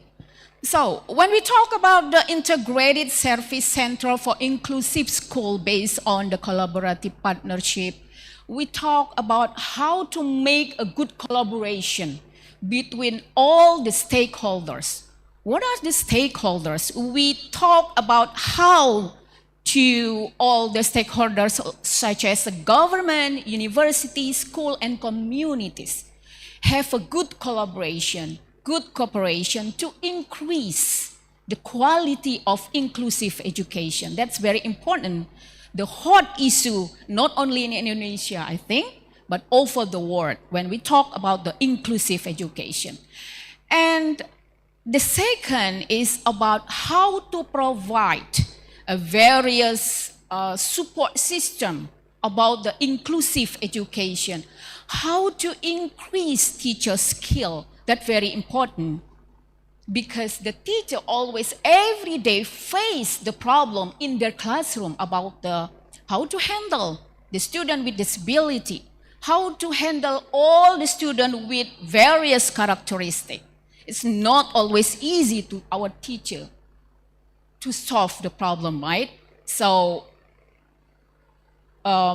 during our research about how to make a model about the integrated service center for inclusive school based on collaborative partnership is not easy for us also because we have to meet the teacher that always face and have to solve the problem in inclusive classroom, and also the other stakeholders like educational agency. It's not always easy because sometimes they don't give us the certain data, how many schools that in Indonesia that we have inclusive school in Indonesia.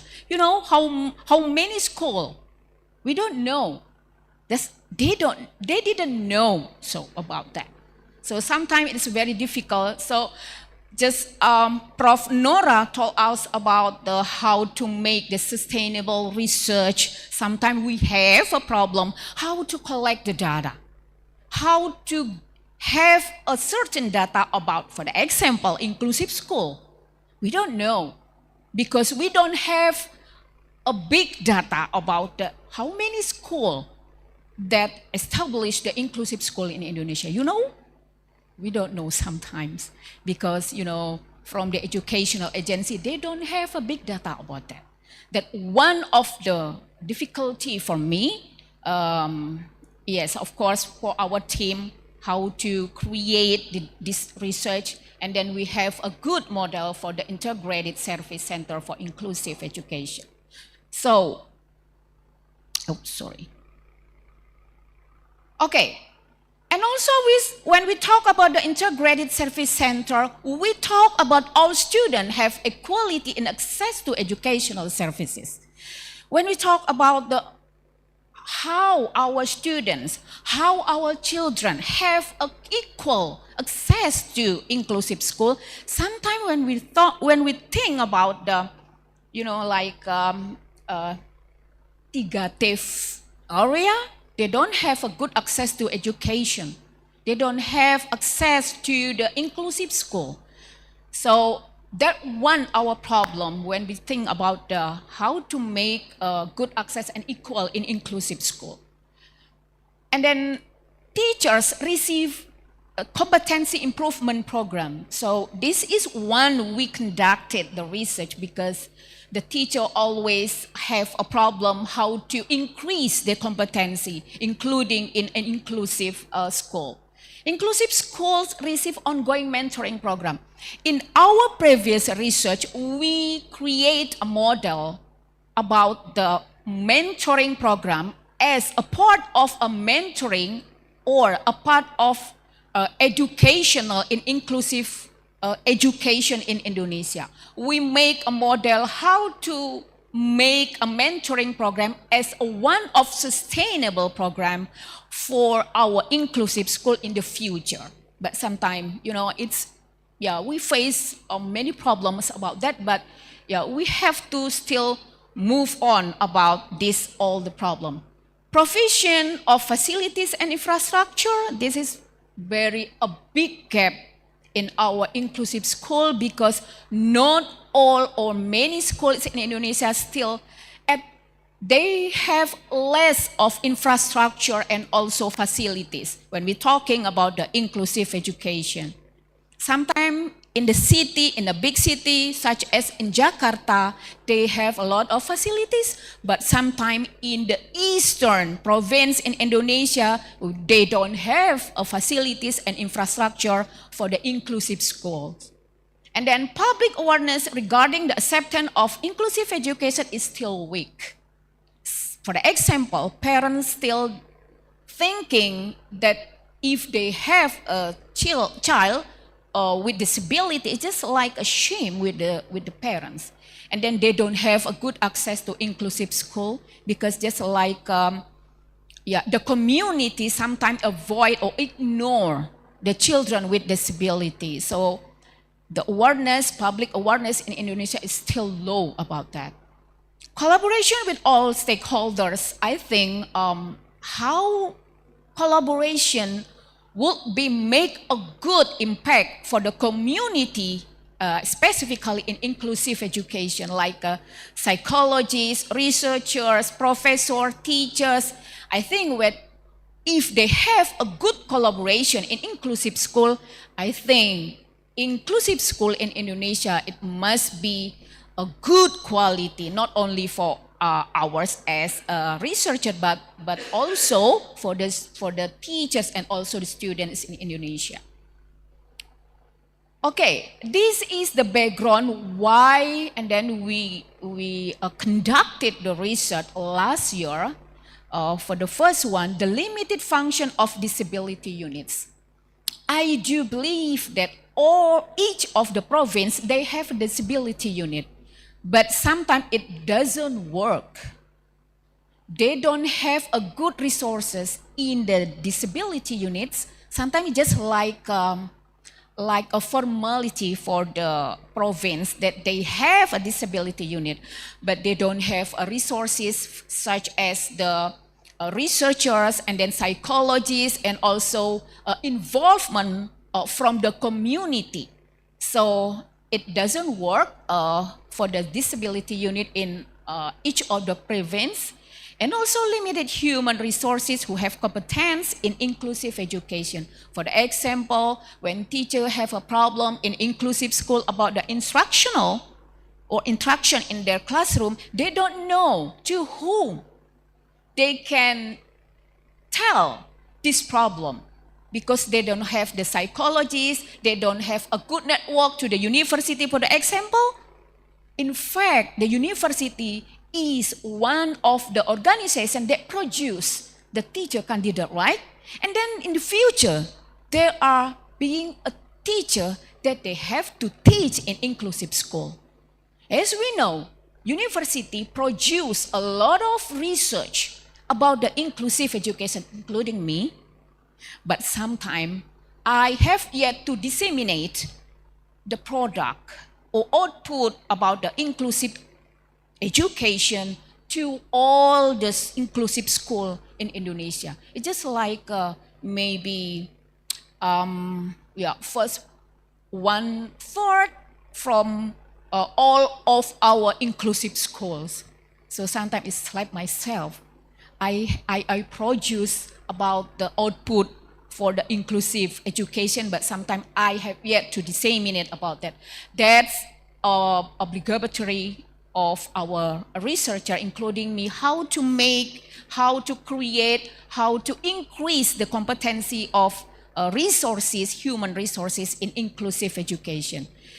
And also inequality between regions that I just tell about the gap, the big gap about the infrastructure, accessibility, and also funding for each province in Indonesia is still different. For the example, in Jakarta and also a big city, maybe they have a lot of funding about that. But in our eastern and western province, don't have about accessibility and also funding about the inclusive school. How to give a salary for the teachers. Just like special teacher, right? They don't have funding about that. But sometimes we heard about the local government, if they have a big funding, I mean like APBD, just something like that, they can give the salary for the special teacher. But when we think about the, like a city, a small city, they don't have a lot of funding about that, so they can provide a special teacher. So the quality of inclusive school is still low about that.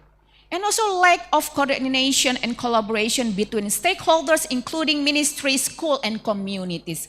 As we know, Indonesia have a lot of policies about the inclusive education. But sometimes when we heard about the Ministry of Education, they have their own policies, but we found the other policies from the, social ministry and also children and women ministry. They have their own policies, but there is no collaboration between these ministry. So they work with their policies. So I think it's a problem with us because they have their own policies and it's not solved the education, in inclusive education, the whole time, and also the condition for the inclusive education. So last year, we conducted the research and we conducted interview for around 70 participants in 7 provinces. It consists of 55 teachers in inclusive elementary school, and then 7 educators and 5 government. It's representative from the educational department. And also we conducted and we make a data analysis for the thematic analysis from Clark and Brown and use the application and FIFO. And yes, this is the result, or the we have like a model for integrated service system. We found the main themes here. When we are looking at from this model, there are slices, collaboration between the university, government, and inclusive elementary school. And then we found the 3 themes in our research, such as teacher competency development, inclusive school resources, and cost effectiveness of services. If you're looking at for this center here, in this one, you can looking at for the center from the circle, we have 3 slices, and between the slices we can see about what is the relationship between the university and elementary school. For the A part, there is a relationship between university and inclusive elementary school. We found that the relationship about the internship programs, because there is a relationship and collaboration between the inclusive school and university. University have the internship program, and also they give opportunity the students in the university make internship in the elementary school, and also from this internship they have seminars and also training. And I think from this program between university and inclusive elementary school, they have a strong relationship for the future, because the university produce the candidate of the teacher, and then they have a good basic when they are being I'm so sorry, as a bro. teacher in the future. I'm so sorry. Kindly reminder 5 minutes more. Okay. Okay, thank you. And also, from the slides of the university and the government, we have an ongoing mentoring program as a part of our previous research, that university and government have a good relationship, because the government have a policy and university can provide the ongoing mentoring program, and then they must be have a good collaboration between the university and government. And also in the C part, we can see about the training program between the government and inclusive elementary school. When the government can always create the curriculum, and then appointment of special teachers, because the government have obligatory to provide the special teachers to every inclusive schools in Indonesia as a policy from the educational ministry. And when we talk about the three main themes here about the development of teacher competencies, we talk about how to improve teacher competencies. And then there are a lot of programs here, and then we hope that the teacher can understanding how to create the program. Before they know how to create it, they have to know about the characteristic of the students, and also how to handle the student with disability, and also how to make a lesson plan. I think it's part of how to improve teacher competency, and also easier for all parties to coordinate all programs in order to support the success of the inclusive practice in elementary school, and also increase teacher readiness, how to handle of the students. Sometimes they, always every day they had and face the problem in the classroom, how to handle the autism student. I think it's very difficult to the teacher when they don't have a background from the inclusive or special education. And how to inclusive school resources. And then we hope that from the resources, improve the quality of inclusive school, and also how to make in the learning, and also students have a good impact from these resources, and also reducing inequality in access to inclusive education, of course, and also how to create a differentiated curriculum, and also universal design learning. And this one is very interesting, because when we ask the teacher what is the important thing and the difficult, special to the inclusive school, they always talking about the cost effectiveness of service. Because the problem that the teacher and school always face every day, it must be talking about the cost. So from the Integrated Service Center, we hope there is a cost minimization, and also contribution from other parties. I think this is very important for all the stakeholders can provide the facilities and also infrastructures, and data information for example, from the website of the university, they can make a schedule when the teacher have a training, and also the other programs related to inclusive school. And also this one is very important too, about the assistive technology, about the support for the student with disability. When we talk about the cost effectiveness, we talk about all these components. And also, yeah, this is my slide, my last slide. Don't worry about it. So, the Integrated Service Center for Inclusive Elementary School, we hope that from this service center that we can strengthen the resources and effectiveness of inclusive service, and also how to improve the quality of inclusive school, especially in Indonesia. And I think the problem is the same in Malaysia also, right, Prof. Nora? And also how to help expand the capacity of educational service that's more inclusive and also holistic. So thank you for your attention. So if you have a question, so you can ask me, and also outside from this seminar or international. Thank you very much. Assalamualaikum warahmatullahi wabarakatuh.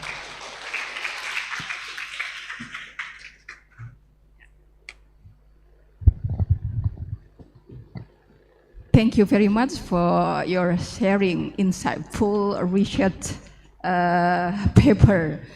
Okay, ladies and gentlemen, actually we have an online speaker, invited speaker for the third speaker, but I think, okay, we need to welcome our speaker from Egypt, Professor Dr. Salama Daud, to share the stage with us.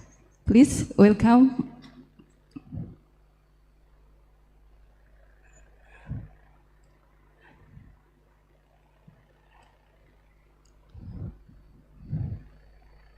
Okay. Nanti.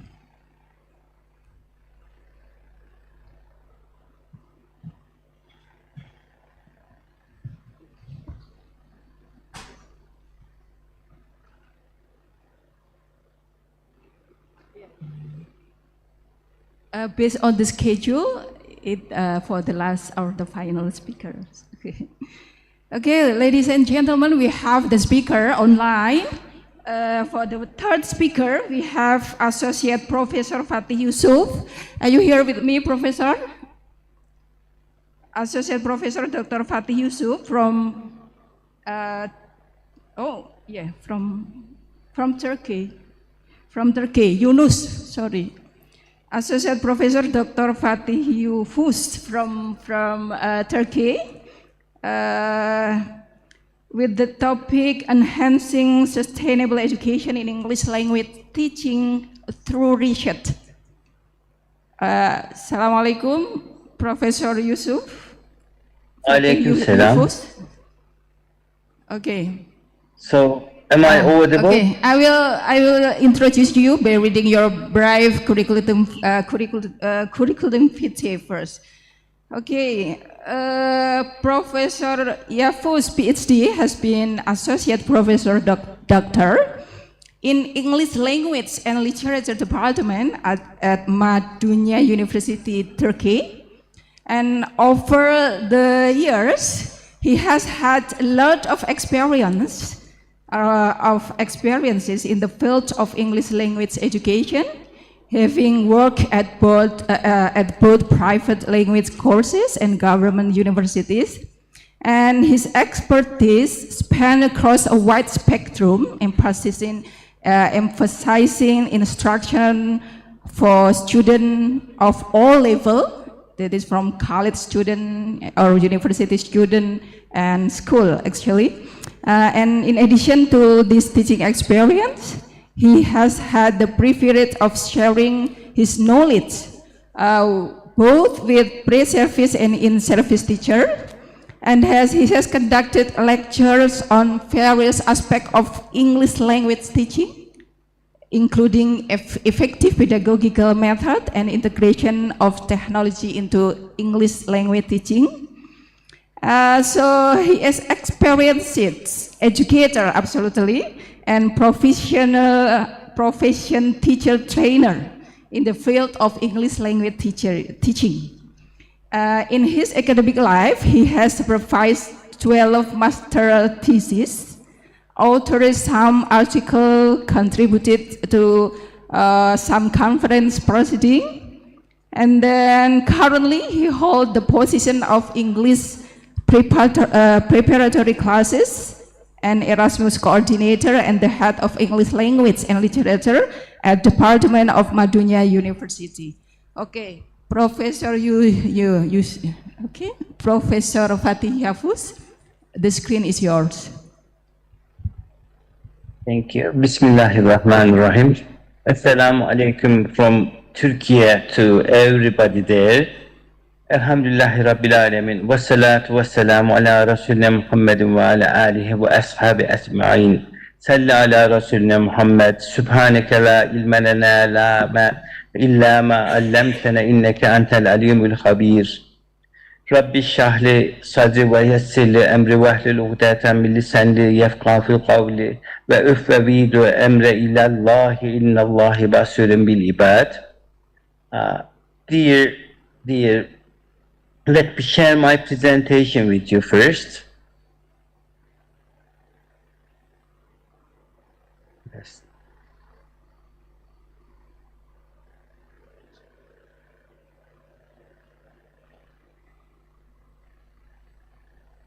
Yes. I want to start with my prayers and with everybody's prayers to the innocent people all around the world under the attack, cruel attacks of all the, let's say, enemies. Yeah. Okay. So today I will try to speak about, so am I audible? Is it okay? Everybody can hear me?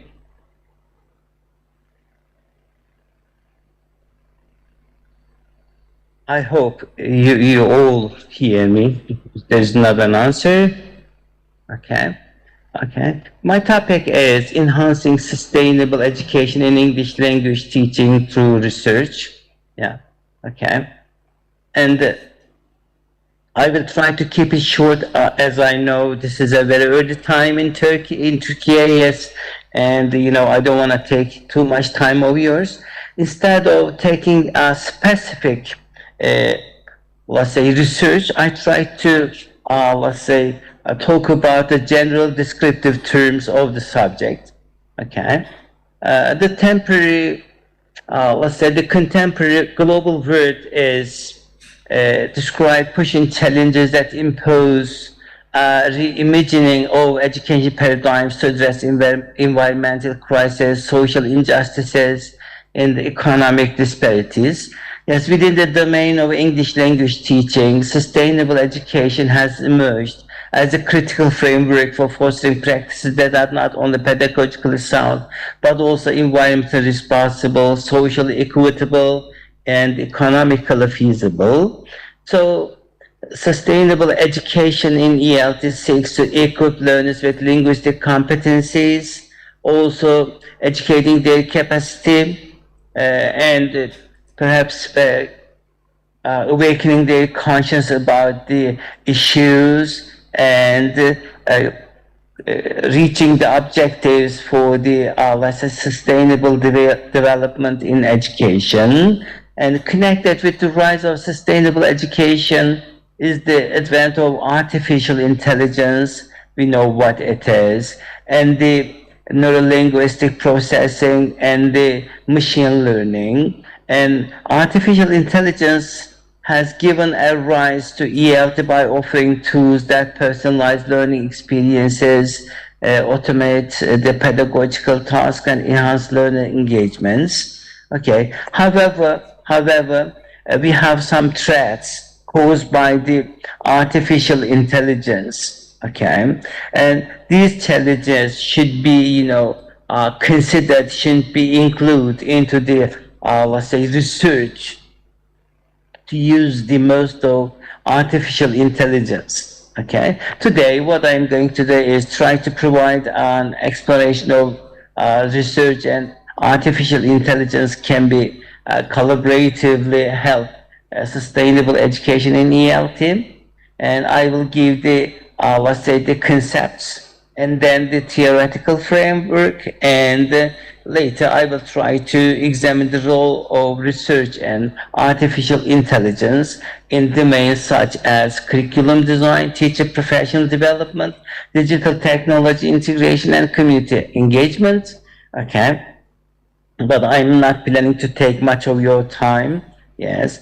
And we see that, sustainable education involves the integration of the principles into language teaching practices, but not just the linguistic proficiency, but also develop the language skills, values necessary to address global challenges. Okay, so we have the domains for the sustainable education. It is environmental, social, and economic. When we talk about the environmental side, sustainable ELT seeks to minimize ecological footprints by reducing reliance resource-intensive materials such as paper-based textbooks, promoting digital tools that align with principles of environmental stewardship.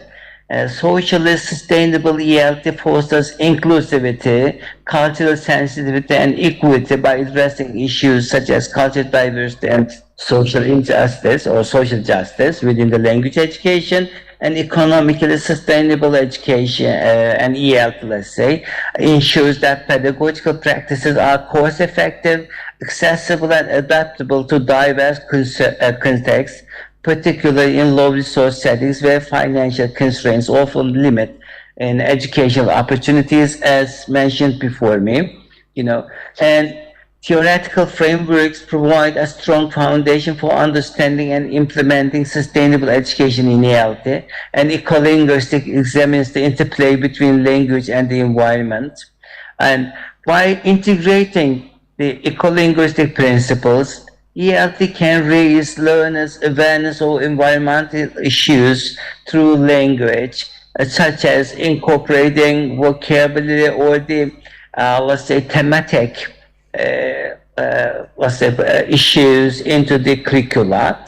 Critical pedagogy emphasizes the transformative role of education in promoting social justice and empowering learners to challenge systemic inequities. In reality, critical pedagogy encourages the inclusion of topics such as diversity, global citizenship, fostering a socially sustainable approach to language education. And now the research and artificial intelligence serve as a complementary mechanisms for advancing sustainable education in ELT. They provide evidence-based insight and technological innovations that enhance pedagogical practices.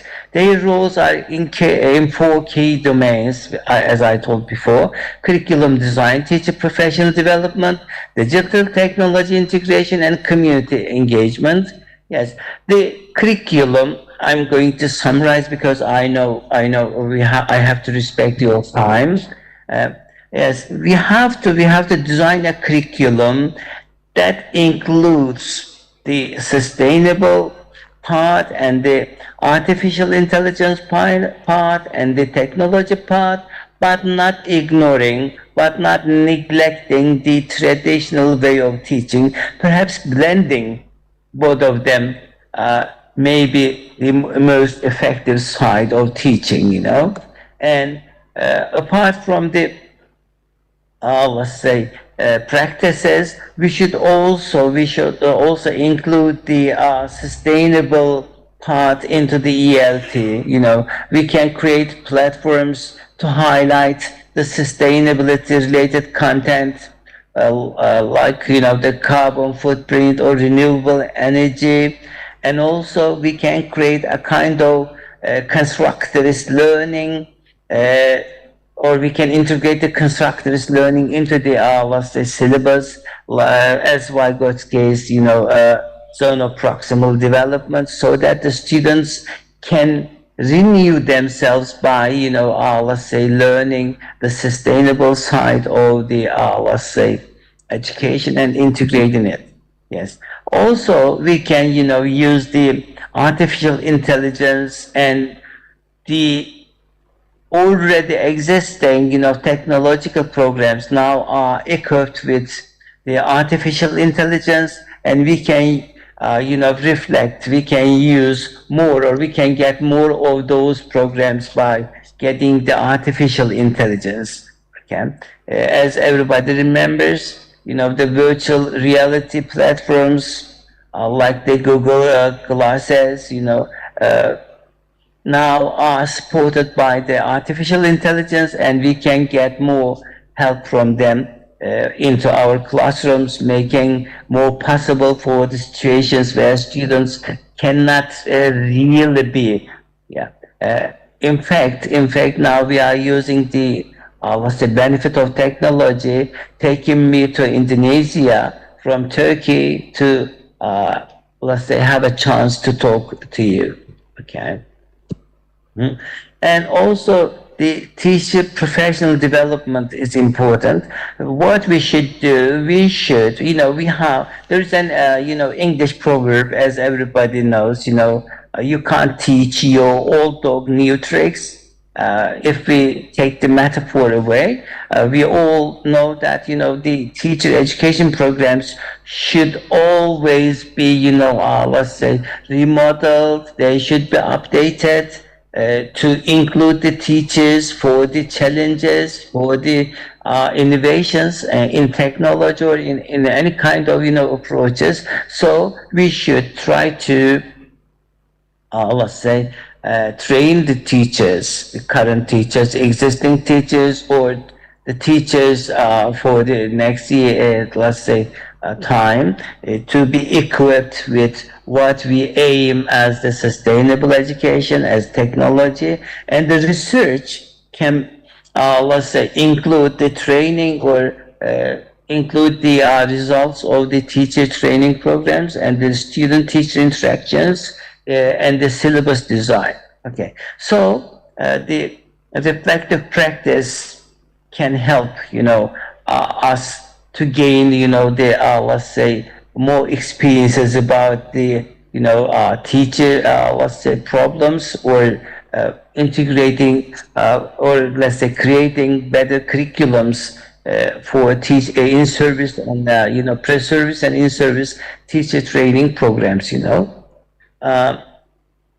And also we should help the teachers to use the artificial intelligence to plan themselves. For instance, they can or have a chance to examine their existing lesson plans, or they can create some courses. But here is an important issue, is that either the students or the teachers or the researchers should not just rely on artificial intelligence, but they should be using it to help them. Okay, and in this concept, we should be able to integrate the artificial intelligence into teacher, let's say, training programs. Okay. And when we are doing this, we should also consider the problems or the challenges Prof. That we can face. Sorry to interrupt, Prof. Sorry? Okay. Sorry to interrupt. 3 minutes left. Yeah, 3 minutes more. I mean that you need to continue for the results. Because you yes, only I'm have trying. Okay, 3 minutes more. Just reminding, kindly Okay, reminder. sure, Okay. sure. Okay, so let me go more. So let me just go with the headline, the titles then. Okay, so we should also include the digital technology, into the classroom activities, into assessment, and into feedback, because they can help us to see what's happening in the classroom. And because we have little time, so let me try to, let's say, short it as much as possible, and we should use the artificial intelligence in ALT assessment. And I have my research paper, which can be found on Google Scholar, that this is my utilizing large language models, is my research, that we can use the artificial intelligence in student assessment. And it can give feedback to the students where the teachers are very busy to give it by themselves. And there are the challenges And the challenges is that, not all students can reach the, internet or computer, and there may be, the platforms may not really, focus on the direct objectives of the schools, of the teachers. So we should be, trying to, balance the artificial intelligence and with the human judgment, and, to ensure the fairness and maintain the learner motivation. And I had more, but I'm trying to get it short. Okay, the future of sustainable ELT research, is between the challenges and the current possibilities. Okay, so there are more, but let me shorten it, because let me say quickly that. Just a second. Yeah, we should be able to integrate the artificial intelligence, into technology, but considering the realities of the classroom and teacher training. Thank you for listening, having me in Indonesia. Okay, thank you, Professor Dr. Fatisu. Applause for her. Ladies and gentlemen, for the next speaker, or the last speaker, because we have a limited time. Okay, we have Professor Dr. Salamah Dawood. Okay, welcome, Professor. I will read a brief curriculum vitae. Okay, by the way, Professor Salamah Dawood, is going to present in Arabic, and Bapak Dr. Sugeng LC will help us translating, to be the translator, right? To Indonesian. Translating it to Indonesia, so everyone can understand well. And moderator can English. I need to read the curriculum vitae first, I think. Yeah. Okay, I got the curriculum vitae here in Arabic, but I translated into English. Professor Dr. Salamah Dawood, Professor Dr. Salamah Dawood Jum'ah Ali Dawood, born on September 3, 1966 in Sanhur, Egypt, is the counselor of Al-Azhar University, Cairo. Since childhood, he studied at Al-Azhar institution and has memorized the Quran at an early age. How many age? Maybe 3 years. Okay. He complemented his study at the Faculty of Arabic Language, Al-Azhar University, with summa cum laude predicate. And then his academic career began in 1989 as an assistant lecturer in the Al-Balaghah wa An-Naqd study program. And he earned a master and doctorate in the same field, then was appointed as a full lecturer in Al-Azhar in 1998. And then in August 2022, he was officially appointed as rector, rector for 4 years term. And then Professor Salamah is also active in various curriculum development committees at Al-Azhar and has written many scientific works in the field of rhetoric and literacy criticism. His work, from some of his work in book and journals, several translated into Indonesia, so you can understand well about and can buy the book maybe. Like Sisi Balaghah Ayat Haji and Umroh dalam 3 surah Al-Quran, that one of his masterpiece. Okay, ladies and gentlemen, now we'll come to Professor Dr. Salamah Dawood. Professor Salamah Dawood, the stage is yours. شكرا. تفضل فضيلتكم. بسم الله الرحمن الرحيم. الحمد لله وصلى الله على سيدنا محمد وعلى آله وأصحابه أجمعين. اللهم صل على سيدنا محمد صلاة نسعد بها دنيا وأخرى وعلى آله وأصحابه وسلم تسليما كثيرا. أنا سعيد بهذا الملتقى وبهذا المؤتمر الجيد،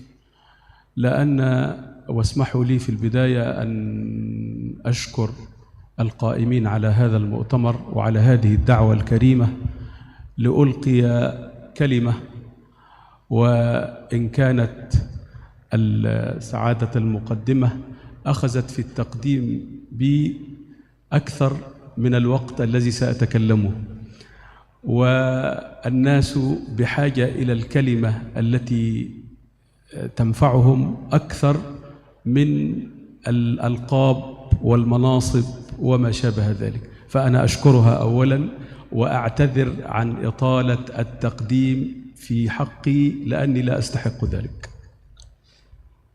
Setelah mengucapkan salam, hamdalah dan salawat salam untuk baginda Rasulullah Sallallahu Alaihi Wasallam, Profesor Salamah Daud, beliau menyampaikan apresiasi yang setinggi-tinggi dan ucapan terima kasihnya, terutama kepada panitia dan Universitas Islam Sultan Agung yang telah berkenan mengundang beliau dalam acara konferensi internasional yang sangat menarik ini. Beliau juga sangat berharap konferensi ini dapat berjalan dengan lancar, sebagaimana juga berterima kasih kepada moderator yang telah membacakan biografi panjang beliau, meskipun sebenarnya beliau tidak begitu berharap sebegitu panjang biografi melebihi materi yang lebih penting insya Allah kita diskusikan dalam konferensi kali ini. شكرا. في الحقيقة اسمحوا لي بداية أن أشكر أخي سعادة النائب الأستاذ الدكتور محمد فكري خضر، نائب رئيس الجامعة لفرع البنات في جامعة الأزهر الشريف. Beliau ditemani oleh Wakil Rektor Universitas Al-Azhar Cabang Putri Kairo, Mesir, Fadilat Profesor Dr. Muhammad Fikri Khidir, yang berkenan menemani siang hari ini. وهو عالم جليل في طب الأسنان. Beliau adalah pakar kedokteran gigi. وكان عميدا لكلية طب الأسنان. Dan mantan dekan Fakultas Kedokteran Gigi. ولذلك أنا في حاجة دائمة إليه. Oleh karena itu beliau sangat membutuhkan keberadaannya karena penyakit beliau. نعم. في الحقيقة الموضوع الذي سأتكلم فيه والموضوع الذي يدور حوله المؤتمر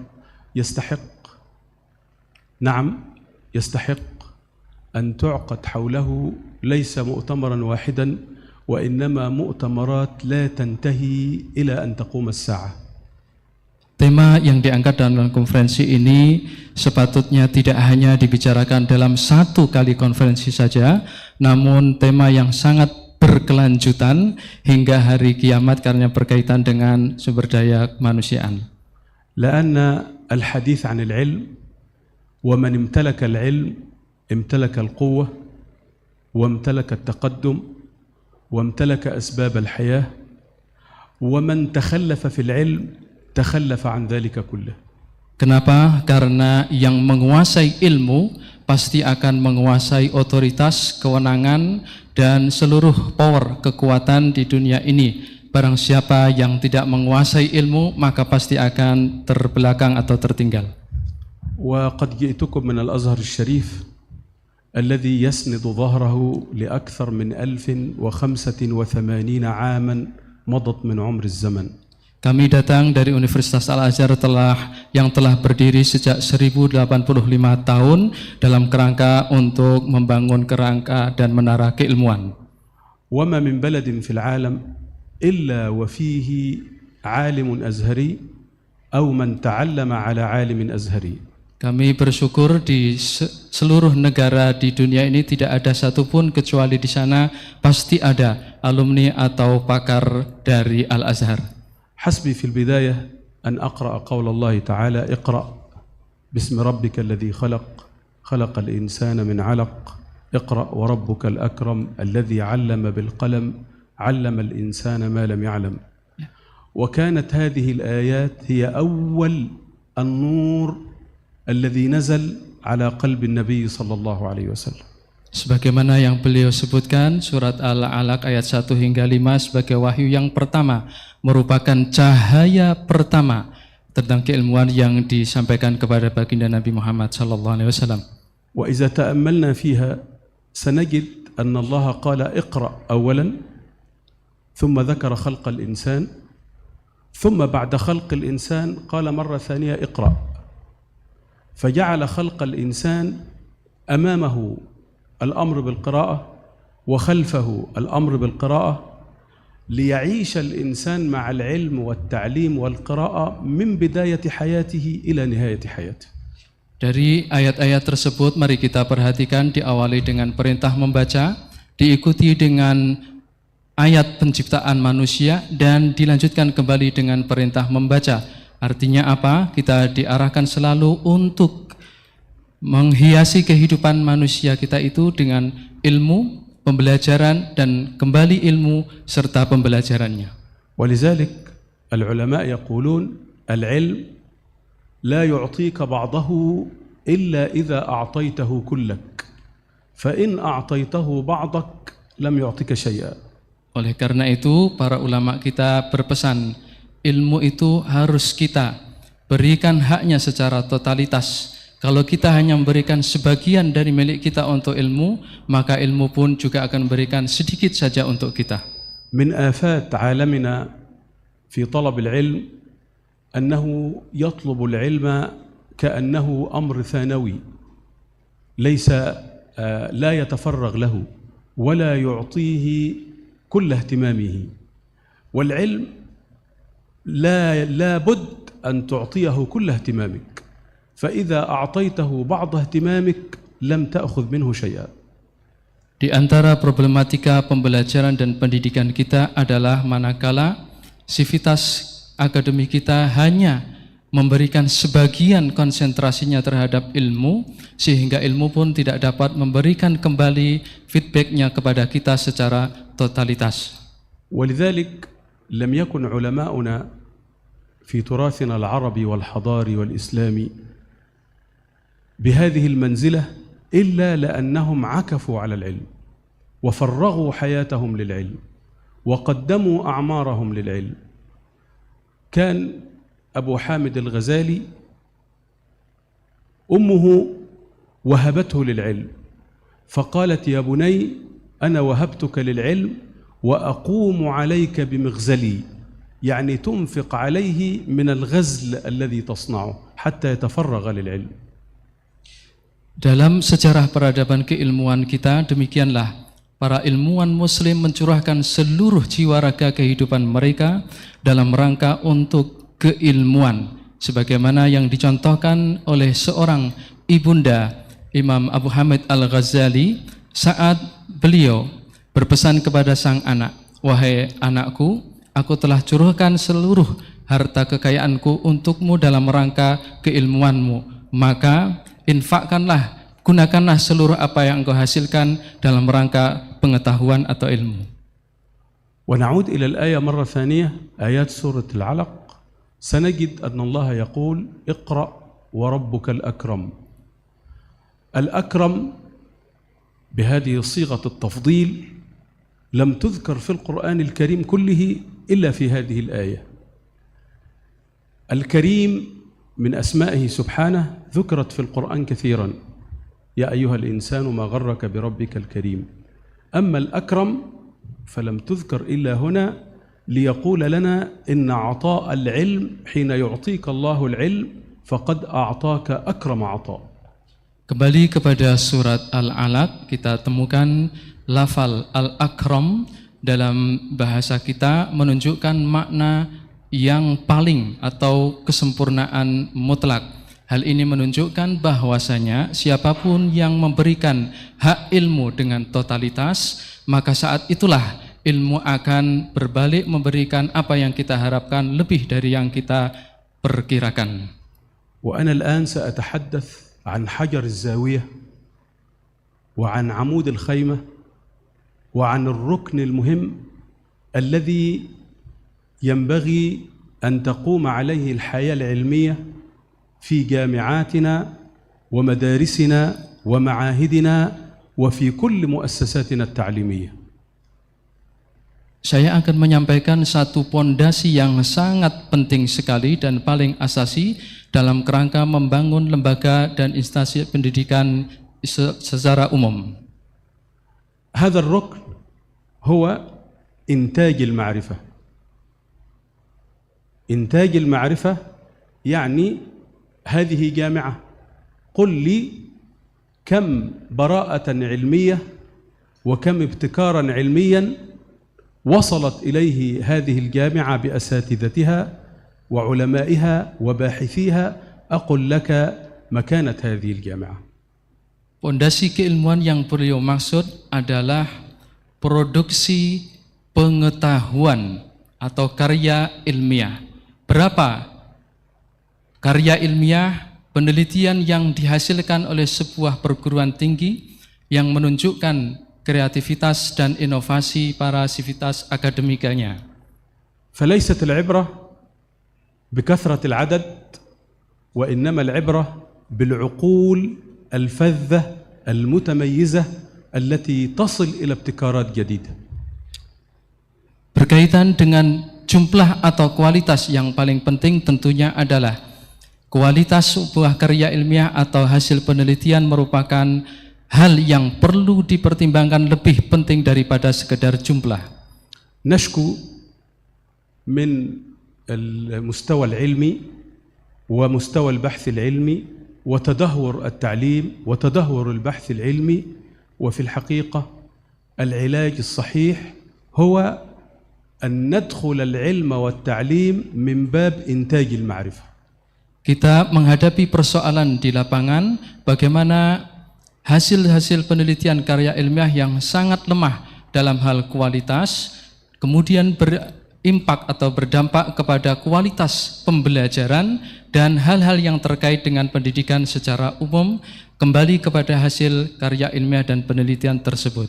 نعم، أنت الأستاذ الكبير وأنت باحث الدكتوراه المتميز والماجستير المتميز، ولكن قل لي ما الجديد الذي أضفته في بحوثك إلى الحقل العلمي الذي تخصصت فيه؟ Pertanyaannya adalah Anda sebagai seorang guru besar, seorang peneliti disertasi ataupun tesis, inovasi dan kreativitas keilmuan apa yang akan Anda berikan untuk instansi pendidikan yang Anda ada berada di situ? إذا وصلت إلى فكرة واحدة في بحث فهذه الفكرة الجديدة هي التي تحسب لك. Kalaupun Anda hanya menghasilkan satu ide gagasan namun sangat inovatif dan baru, itulah sumbangsih dan kontribusi yang ditunggu-tunggu dari Anda. ولذلك كان من سنة العلماء أن يبدأ اللاحق بما انتهى إليه السابق، لا يكرره وإنما يبدأ من حيث انتهى، فبناء على ذلك يضيف إلى المعرفة إضافات مهمة جدا. Oleh karena itu, salah satu tradisi para ilmuwan kita adalah mengawali karya mereka dengan berpijak kepada hasil penelitian relevan yang terkait sebelumnya. أما العقول التي تعتمد على أن تجمع نصوصا من هنا ونصوصا من هنا وتلصق بعضها ببعض دون أن تصل إلى جديد، فهذا ليس بحثا علميا وإنما هو تخلف علمي.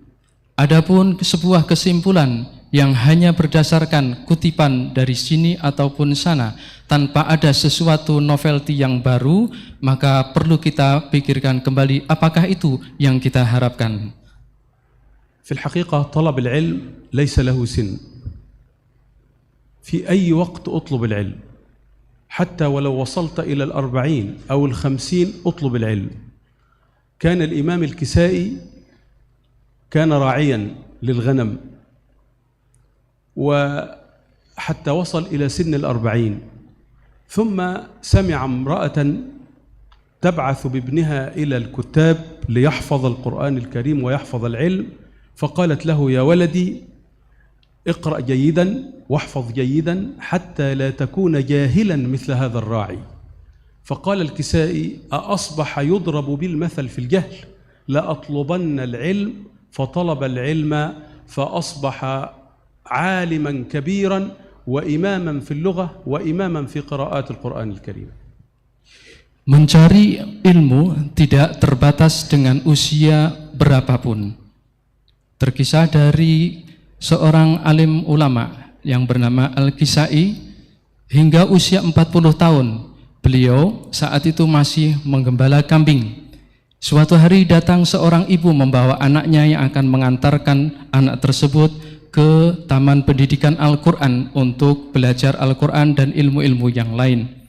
Sang ibu tersebut melihat Al-Kisai sedang mengembala kambing, berkata kepada sang anak, "Wahai anakku, belajarlah rajin, jangan sampai engkau seperti penggembala kambing tersebut." Al-Kisai sebagai seorang penggembala kambing mendengar ucapan sang ibu tersebut, langsung tersentuh hatinya dan berjanji akan merubah nasibnya dengan ilmu. Maka sejak saat itu, usia 40 tahun, Al-Kisai baru memulai perjalanan keilmuannya. من آفاتنا أيضا في مجال العلم والتعليم أننا نطلب العلم بضعف واسترخاء، والعلم إذا طلبته بضعف واسترخاء لم تحظى منه بشيء. العلم يحتاج إلى قوة. يا يحيى خذ الكتاب بقوة، فمن أخذ العلم بقوة وعزم وصل إلى شيء، ومن أخذه بكسل وتراخي لم يصل إلى شيء. Di antara tantangan pembelajaran kita saat ini adalah rasa malas dan lemahnya motivasi para pembelajar dan peneliti. Maka dari itu beliau menghimbau agar setiap pengkaji ataupun pembelajar agar senantiasa menjaga motivasi keilmuan yang tinggi, karena dengan motivasi itulah ilmu akan bersama kita semakin berkembang. من همومنا العلمية أيضا هم ثقيل، وأنا أسميه هما ثقيلا. هذا الهم الثقيل هو أننا تعودنا كأساتذة أن نعطي الطالب كل شيء، كل ما نعرف، ولا نترك للطالب فرصة للتفكير. الأصل في مناهج علمائنا أنك إذا أعطيته سطرا تركته هو يستنبط سطرا آخر، أعطيته مسألة وبينت له حلها تترك له عشرات المسائل ليتدرب ويقيس ويزن نفسه فيصل إلى المعرفة، ويكون الطالب شريكا لأستاذه في صناعة المعرفة. Di antara persoalan pendidikan yang juga kita hadapi saat ini adalah obsesi yang terlalu tinggi dari seorang dosen atau pengajar terhadap para pelajarnya, di mana seluruh pengetahuannya diberikan begitu saja kepada seorang pembelajar, tidak memandang latar belakang bagaimana pembelajar itu siap ataupun tidak.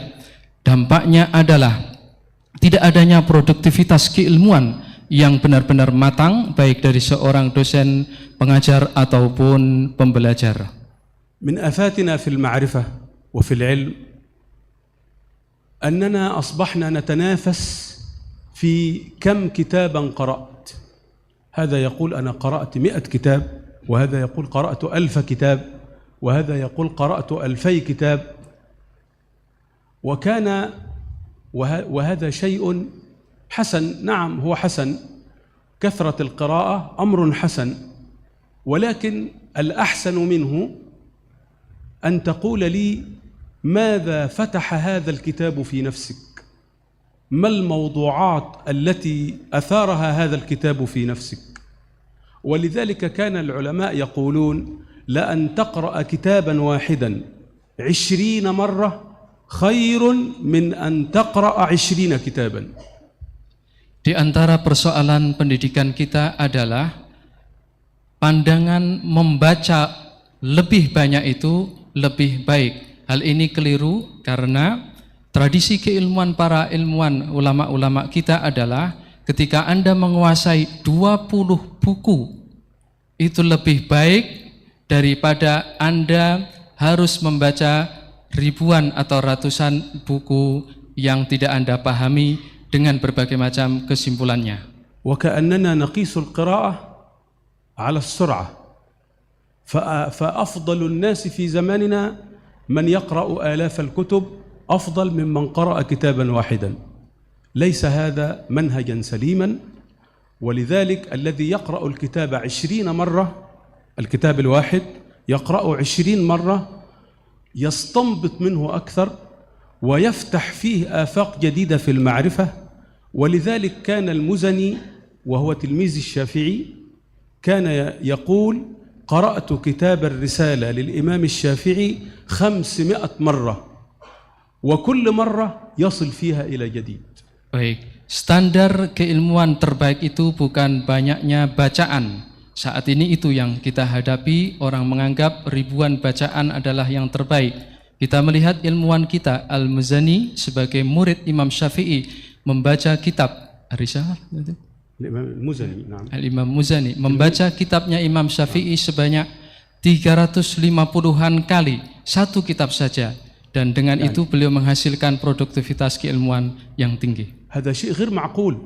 يقرأ كتابا 500 مرة ويستفيد كل مرة جديدا لم يستفده منه قبل ذلك. هذا منهج في القراءة، أننا لا نقرأ الكتاب كقراءة الجريدة، ولا نقرأ الكتاب مجرد مرور عابر، وإنما نستنبط من كل سطر، نستنبط من كل فكرة، نولد جديدا في كل معرفة، وهذا هو المنهج الذي تربى عليه علماؤنا. Demikianlah beliau mencontohkan 500 kali membaca satu kitab saja yang kemudian menghasilkan pemikiran-pemikiran baru lebih baik daripada kita membaca ribuan kitab tanpa kita dapat mengambil kesimpulan apapun. دخلت مرة على أستاذ لي أمامنا دقيقتين. طيب حاضر. دخلت على أستاذ لي وبيده كتاب مجلد كبير، فقال لي: لا تسألني كم مرة قرأت هذا الكتاب، ولكن اسألني كم نسخة بليت بين يدي من هذا الكتاب.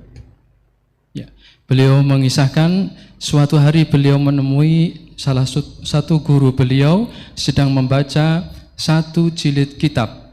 Sang guru kemudian berkata kepada beliau, jangan bertanya kepadaku berapa kali engkau membaca kitab ini, tapi tanyakan kepadaku berapa eksemplar satu buku ini yang telah aku habiskan untuk aku teliti satu persatu. أختم كلمتي بآخر شيء عندي، وهو أن حرص المعلم على تنشئة جيل أفضل هذا هو السبيل إلى التقدم الذي لا سبيل سواه.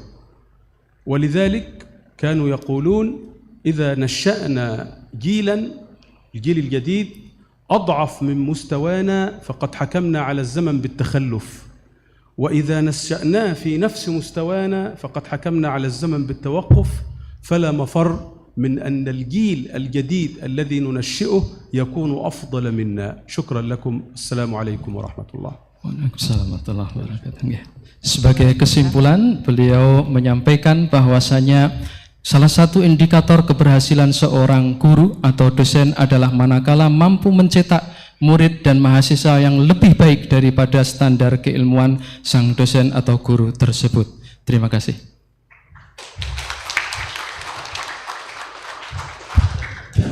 Okay, thank you very much for Professor Dr. Salamah Daud, and also Pak Sugeng has interpreted his presentation. Okay, ladies and gentlemen, because we have very limited time, I think now is for the second session, question and answer. Because of the limited time, I think it is enough just for 2 participants who can ask the question here, and 1 maybe online. Okay. 1 and here. Is there any of you? 2. Okay. And online, please, I ask the committee, okay, to share me the link so I can also access the online question if there is an online question. Okay. Okay. Please stand up, introduce yourself shortly, and the question also short question.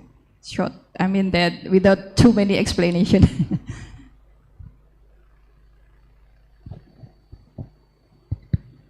Bismillahirrahmanirrahim. Assalamualaikum warahmatullahi wabarakatuh.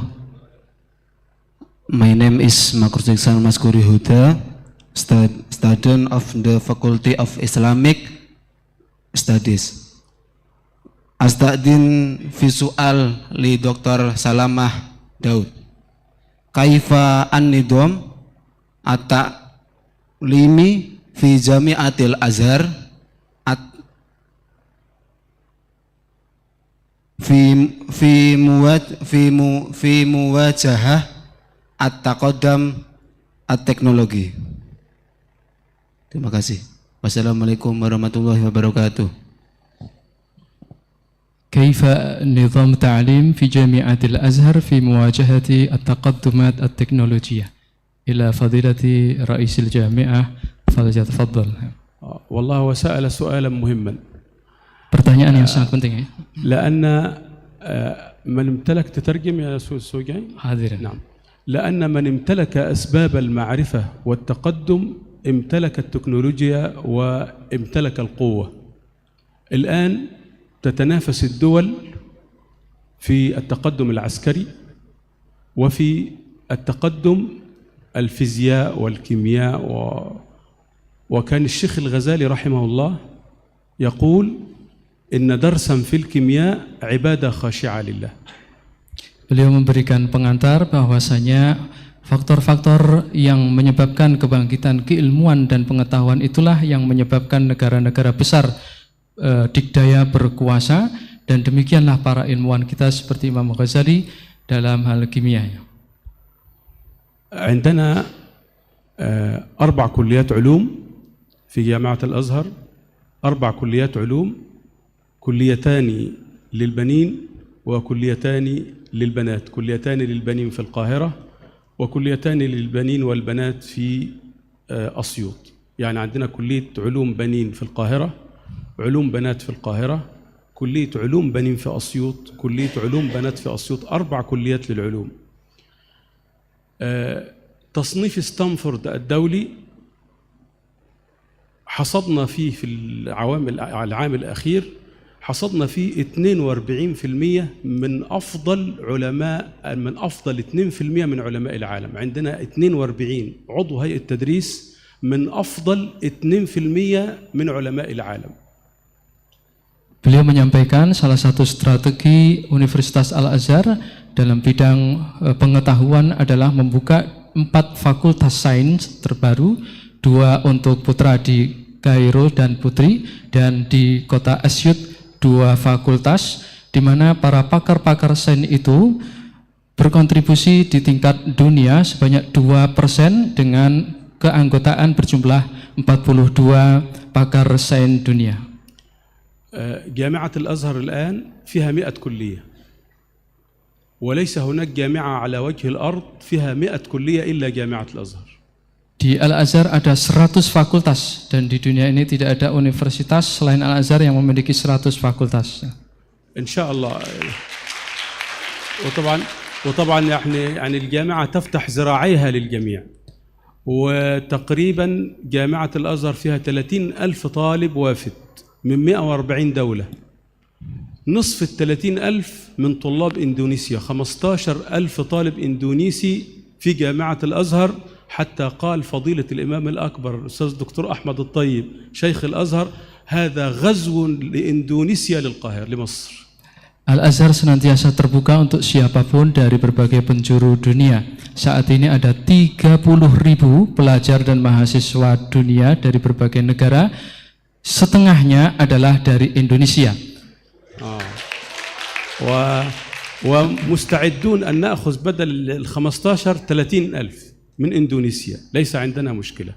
Dan beliau siap untuk kembali menerima setengahnya lagi. لأن هذا الشعب شعب طيب، وعلاقته بمصر علاقة طيبة، وطلاب الإندونيسيين في مصر يتميزون بالانضباط والحرص على العلم، وهذا شيء مهم جدا.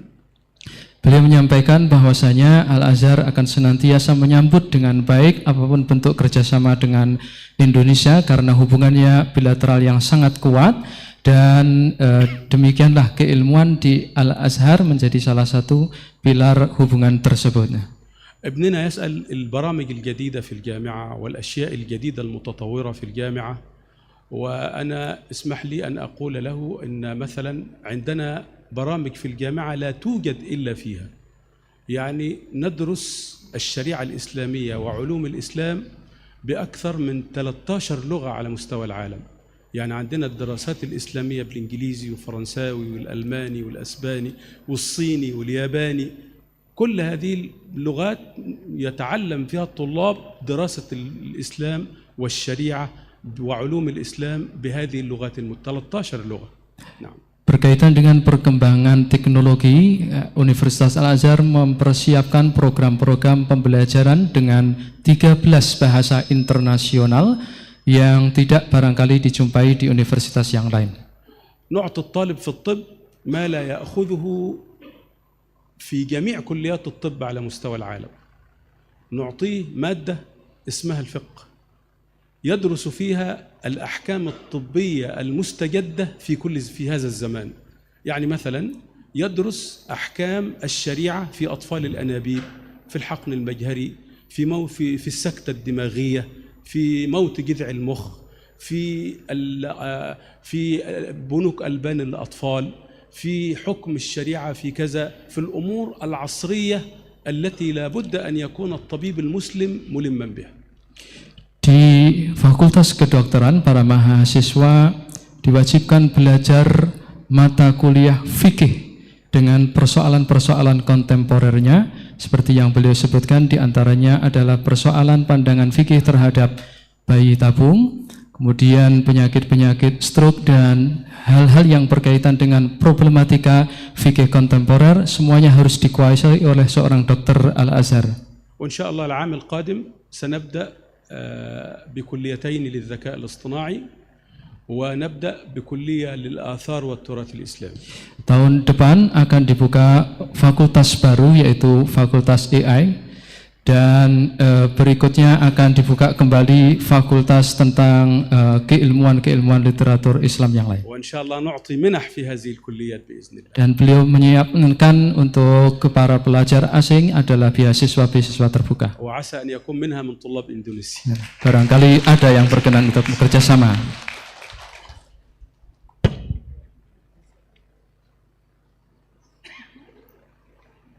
Cukup ya. Okay, for the next, Ibu. Okay, Assalamualaikum warahmatullahi wabarakatuh.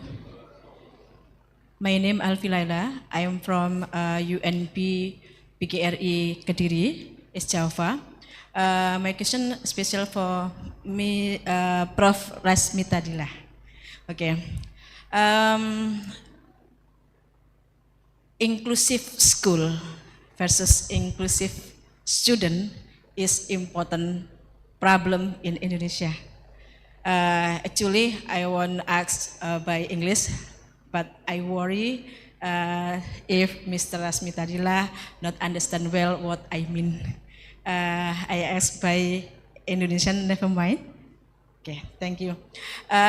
Prof, permasalahan pendidikan inklusi di Indonesia ini sangat kompleks sekali. Bahkan sebelum saya kemarin ke sini, ada beberapa pesan dari Dinas Pendidikan Kabupaten Kediri yang menyampaikan bahwa beliau sangat antusias sekali tentang nanti apa kebijakan-kebijakan apa yang ditelurkan untuk pendidikan inklusi di sekolah dasar ini. Namun kenyataannya yang ada di Indonesia untuk pendidikan inklusi ini kan saya lihat sepertinya memang boleh dikatakan overlap. Saya katakan overlap bagaimana? Karena pendidikan inklusi ini selain diajarkan di sekolah inklusi, tapi juga ada di sekolah-sekolah SLB. Yang boleh dikatakan ketika di sekolah-sekolah inklusi itu kita terbentur dengan adanya SDM yang ada. Terus bagaimana cara menangani dengan cara yang efektif dan strategi yang ampuh mengenai hal ini, karena semakin hari untuk anak-anak inklusi ini sendiri tidak semakin berkurang tetapi semakin bertambah. Terima kasih. Wassalamualaikum warahmatullahi wabarakatuh. Waalaikumsalam warahmatullahi wabarakatuh. Langsung ya. Ya, terima kasih Bu Alfi. Saya menjawabnya dalam bahasa Indonesia juga kalau gitu. Kalau berbicara tentang pendidikan inklusif, kita harus bisa memahami dulu bahwa beberapa sistem pendidikan itu, kalau tadi yang dikatakan oleh Bu Alfi itu ada di SLB, itu masuk ke dalam segregation education, segregasi. Jadi sekolah segregasi based on segregation education itu merupakan bentuk layanan yang salah satunya adalah melayani siswa dengan disabilitas dikelompokkan dalam kelas yang homogen. Jadi kalau misalnya kita melihat bahwa di salah satu kelasnya ada SLBA itu untuk tunanetra, SLBB itu untuk tunarungu, kemudian SLBC misalnya untuk yang tunagrahita. Maka inclusive education itu adalah bagaimana memberikan layanan bagi semua siswa dengan karakteristik semuanya ada di situ. Jadi ini adalah dua hal yang harus kita pahami dulu bahwa kedua sistem ini berbeda. Kadang-kadang kenapa orang itu memahami atau kurang memahami tentang pendidikan inklusif karena informasi yang mereka baca, yang mereka terima itu masih belum sesuai apa yang dinamakan dengan pendidikan inklusif. Kita sering mengatakan anak inklusif. Tidak ada definisi secara terminologi anak inklusif atau siswa inklusif itu tidak ada. Bahwa layanan tentang pendidikan inklusif kita berikan di sekolah, berbicara tentang inklusif itu berbicara tidak hanya siswa dengan disabilitas. Kalau sekarang menyebutkannya sebagai siswa dengan disabilitas, dulu ada anak berkebutuhan khusus. Bahkan UNESCO itu mengatakan setiap negara itu memiliki terminologi yang berbeda-beda untuk menyebutkan istilah itu. Kalau kita lihat di panduan Kemdikbud yang lalu, siswa dengan disabilitas. Ya, itu dulu yang kita gunakan. Jadi kalau kita berbicara tentang pendidikan inklusif, kita berbicara not only about the student with disability, tapi kita juga berbicara dengan kita juga memberikan layanan kepada siswa yang non-disability juga. Jadi di dalam pendidikan inklusif, sekolah inklusif itu ada dua jenis siswa. Kalau kita boleh mengkategorikannya, ada siswa dengan non-disability, ada yang siswa disability. Nah, dari sekolah inklusif ini, kalau pertanyaannya bagaimana caranya supaya katakanlah ujungnya ini kan ke kualitas. Saya yakin tadi yang seperti saya sampaikan, kalau kita bertanya kepada dinas pendidikan, ditanya berapa sih jumlah sekolah inklusif di Kediri misalnya. Saya yakin mereka juga tidak akan bisa menjawab. Karena apa? Sejatinya di dalam satu sekolah tanpa atau ada embel-embel sekolah inklusif, sekolah itu udah termasuk sekolah inklusif kok. Indikasinya apa? Setiap kelas pasti ada siswa dengan disabilitas. Nah, sekarang yang menjadi pertanyaan besarnya adalah kita sering kemudian berpikir atau menjas anak-anak disabilitas itu adalah hanya anak-anak yang memiliki disabilitasnya itu katakanlah tunanetra, tunarungu, atau bahkan yang sifatnya fisik. Tapi kita lupa siswa disabilitas itu ada anak-anak yang juga katakanlah sebagai slow learner, lambat belajar. Itu juga siswa disabilitas. Anak-anak autis yang secara fisik itu sama dengan siswa reguler.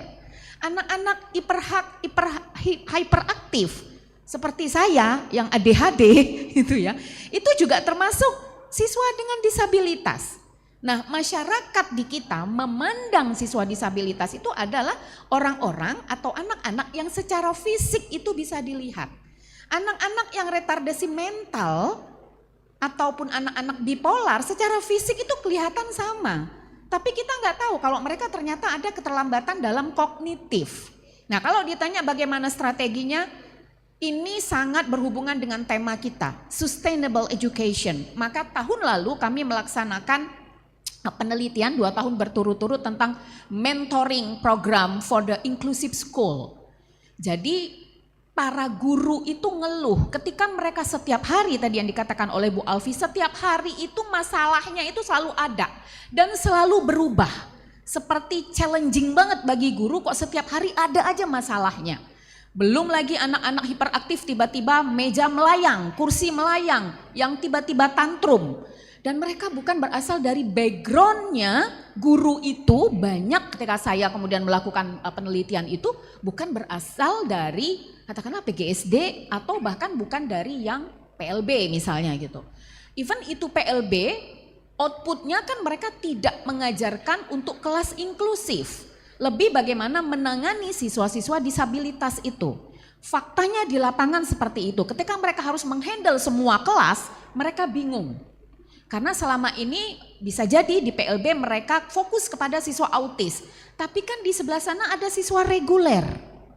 Nah ini yang juga menjadi salah satu tantangan. Jadi kalau saya ditanya apa strateginya, ini adalah sustainable program. Harus ada program yang berkelanjutan. Bahwa guru diberikan pelatihan hanya 1 tahun sekali, itu nggak akan, kalau orang Jakarta tuh nggak nampol. Habis pelatihan 3 hari, 2 hari, itu membakar semangat mereka. Setelah selesai dari itu, dia punya jeda waktu 11 bulan, ya lupa lagi. Ditambah problemnya setiap hari itu nambah. Maka kemudian tadi yang penelitian saya akan sangat baik adanya collaboration antara pemerintah sebagai pembuat kebijakan, universitas yang menghasilkan guru atau calon guru yang nantinya akan mengajar di sekolah inklusif. Setiap calon guru nggak akan pernah tahu bahwa mereka bisa memilih, saya nggak mau ngajar di kelas yang ada siswa disabilitasnya, nggak akan bisa memilih seperti itu, tapi mereka harus menghadapi anak-anak disabilitas, itu adalah satu hal yang cukup rumit untuk guru. Jadi kalau saya ditanya tentang itu ya tadi harus ada kolaborasi antara pemerintah, universitas. Universitas itu kan penghasil penelitian terbanyak yang bisa kita share sebenarnya kepada sekolah-sekolah. Ini loh kami menghasilkan metode ini, media ini kita tuh banyak banget. Apalagi yang menghasilkan teknologi asistif itu banyak sekali. Tapi kemudian ini tidak dapat dimaksimalkan, diberikan kepada sekolah. Nah ini yang menjadi gapnya, kenapa kok bisa begitu? Sementara dari sekolah mengatakan ibu kami itu hanya sebagai tempat internship, hanya sebagai tempat magang, tapi apa impactnya buat kami? Nah itu menampar saya sendiri, oh iya ya. Saya punya banyak penelitian tentang inklusif, tapi apa yang dapat saya berikan kepada sekolah? Ini tadi yang mengingatkan tadi beliau mengatakan ya sebanyak-banyaknya penelitian kalau misalnya tidak dapat digunakan gitu ya, itu kan akan sangat sayang gitu ya. Itu saja Bu Alfi yang dapat saya sampaikan. Jadi ya intinya harus ada sustainable program, saya pikir harus ada kolaborasi dari semua pihak. Itu saja. Okay, thank you. Ladies and gentlemen, I think it is not fair if we don't give opportunity for the participant online to give a question, but only one question on the chat and I will read it for you. The question is from Dr. Miriam Sulit from Philippines. The question is for you, Ibu, and also for Associate Professor Fatih Yufus. Both of you.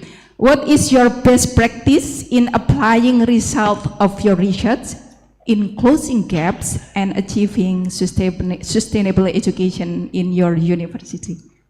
Okay. Can you get it? Do I need to repeat? No? Okay.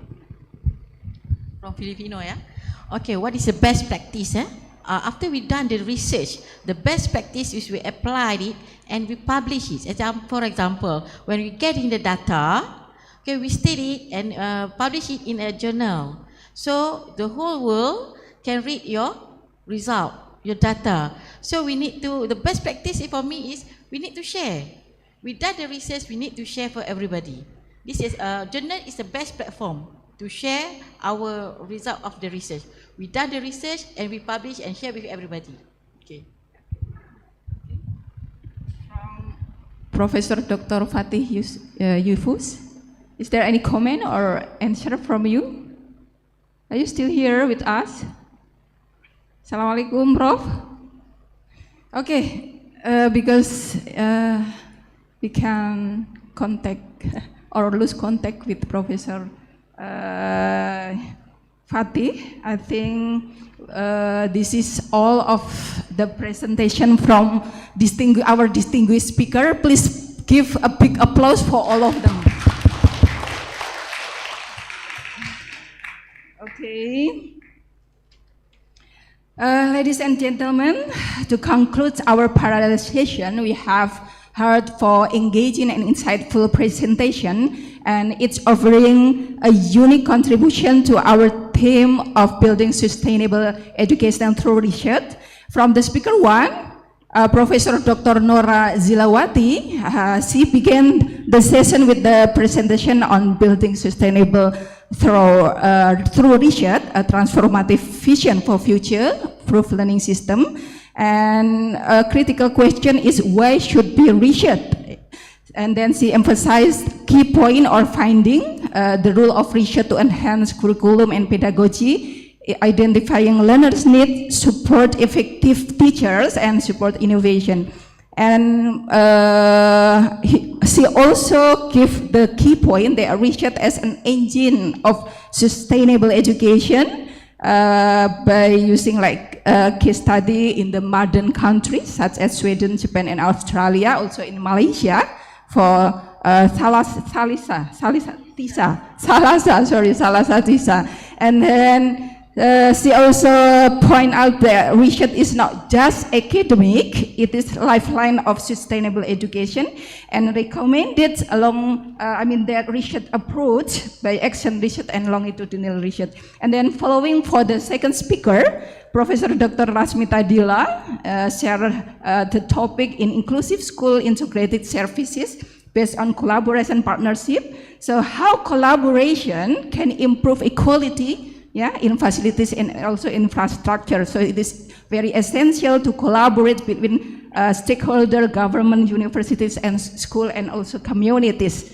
Okay, so I think that's to get equal access for inclusive student at school, and the importance of collaboration between university also to result the best teacher for inclusive learners. And the last is from Associate Professor Dr. Fatih Yafuz with the topic enhancing sustainable education in English language teaching through research, providing insight into the main idea that comprehensive exploration of how research and AI, artificial intelligence, can collaboratively advance sustainable education in English language teaching. AI can help in the classroom for assistant, and the role of research and AI in for key domains also be the main idea of his presentation, such as curriculum design, teacher professionalism development, digital technology, and also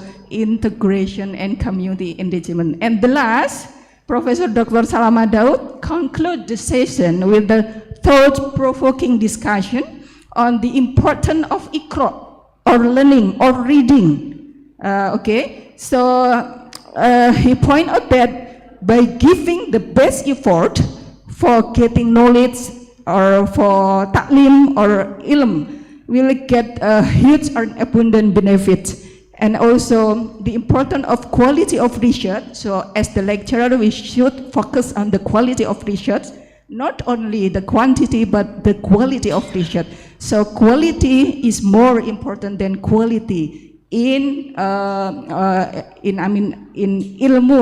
in reading and etc.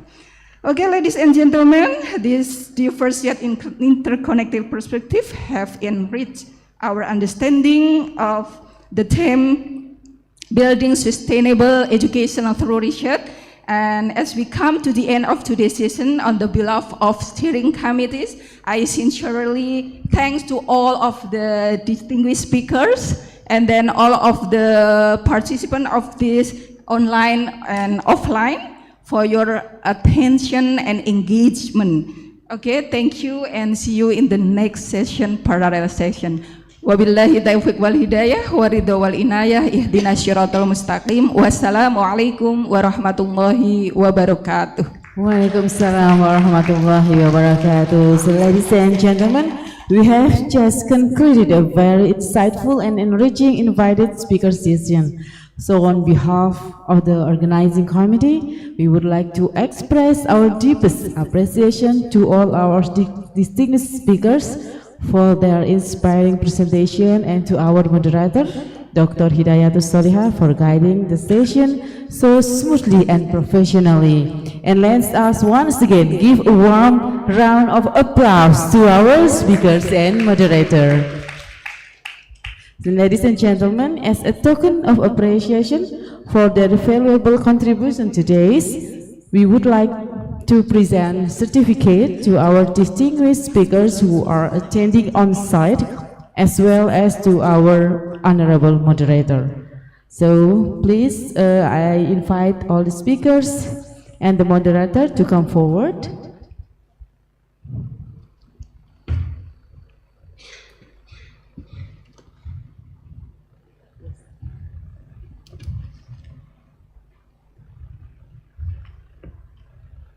And the souvenir or certificate for our invited speakers will be presented by Dr. Imam Kuswaryono, the Secretary of LPPM, Universitas Islam Sultan Agung.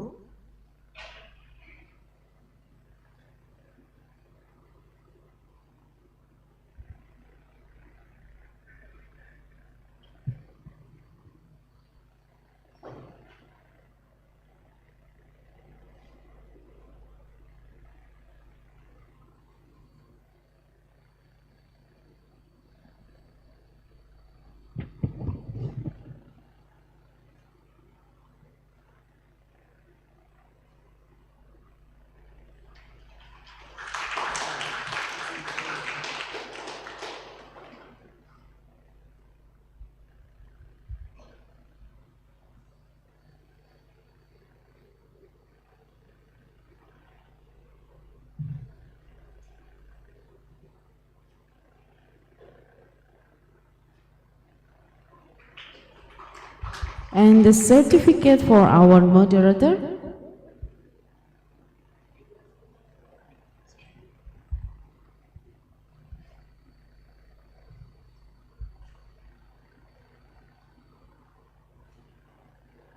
So thank you, Dr. Imam Kuswaryono, for presenting the certificate for our distinguished speakers. And the last, for the moderator, the certificate will be presented by Ibu Trimana, SS MSI, the Dean of Faculty of Communication Studies.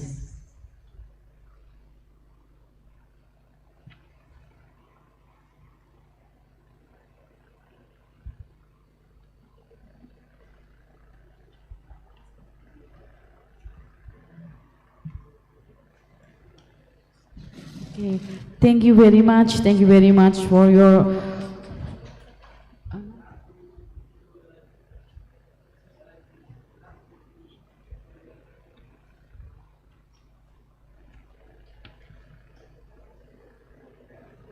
Okay, well, ladies and gentlemen, we are going to have a break. We will take a group photo session for all speakers, moderator, and all participants today.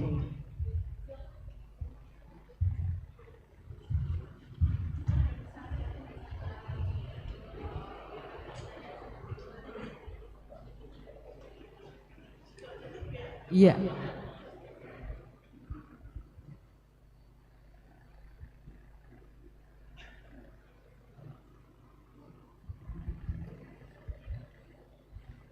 Bapak Ibu peserta bisa merapat dulu.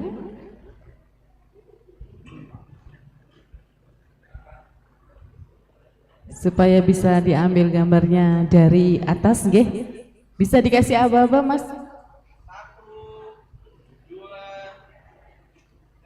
Lagi.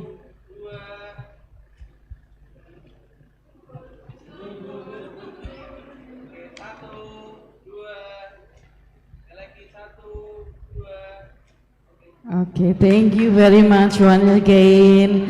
And ladies and gentlemen, it's now time for a short break. So this time we'll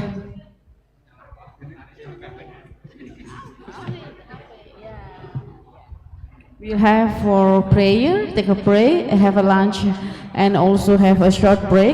And we will resume at 12:30 for the parallel session. For your information, the parallel session will take place also in this room. In the 10th floor, and also via Zoom for our online participants. And its session will be led by our respective task force, and we wish all presenters the best of luck. For the Zuhur prayer, you can go to Masjid Abu Bakar As-Segaf in this Unissula. Thank you.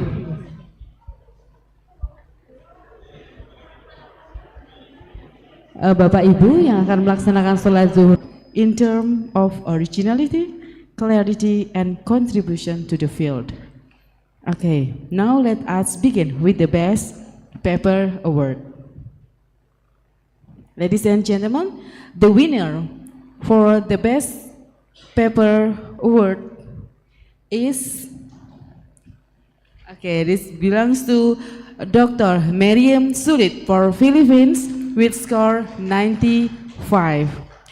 The title is Employability, Satisfaction and Feedback on BS Agricultural and Biosystem Engineering Program. So congratulations to Dr. Meriam Sulit. And now the second announcement is for the Best Presenter Award. Okay, so we have offline and online parallel session. And the committee has decided that the Best Presenter Awards goes to Miss Dian Indah Novita Sari. Oh, sorry, Dian Indah Novita Noviani. So I'm sorry. So I will read the complete.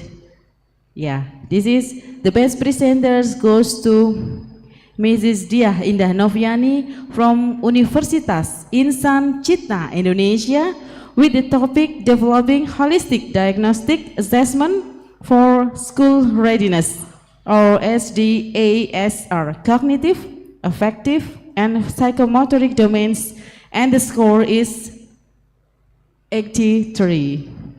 Okay, so please give warm applause to the best presenter and the best paper in this conference today. And ladies and gentlemen,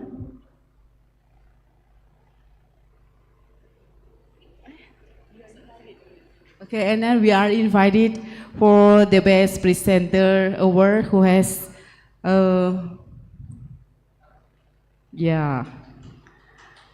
present here in on site to Mrs. Diah Indah Noviani.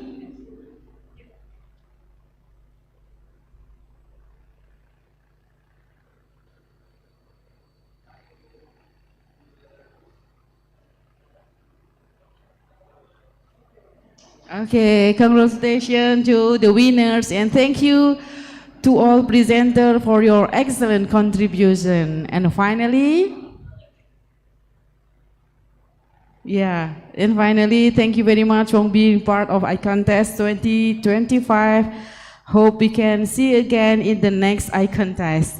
Thank you very much. Wassalamualaikum warahmatullahi wabarakatuh.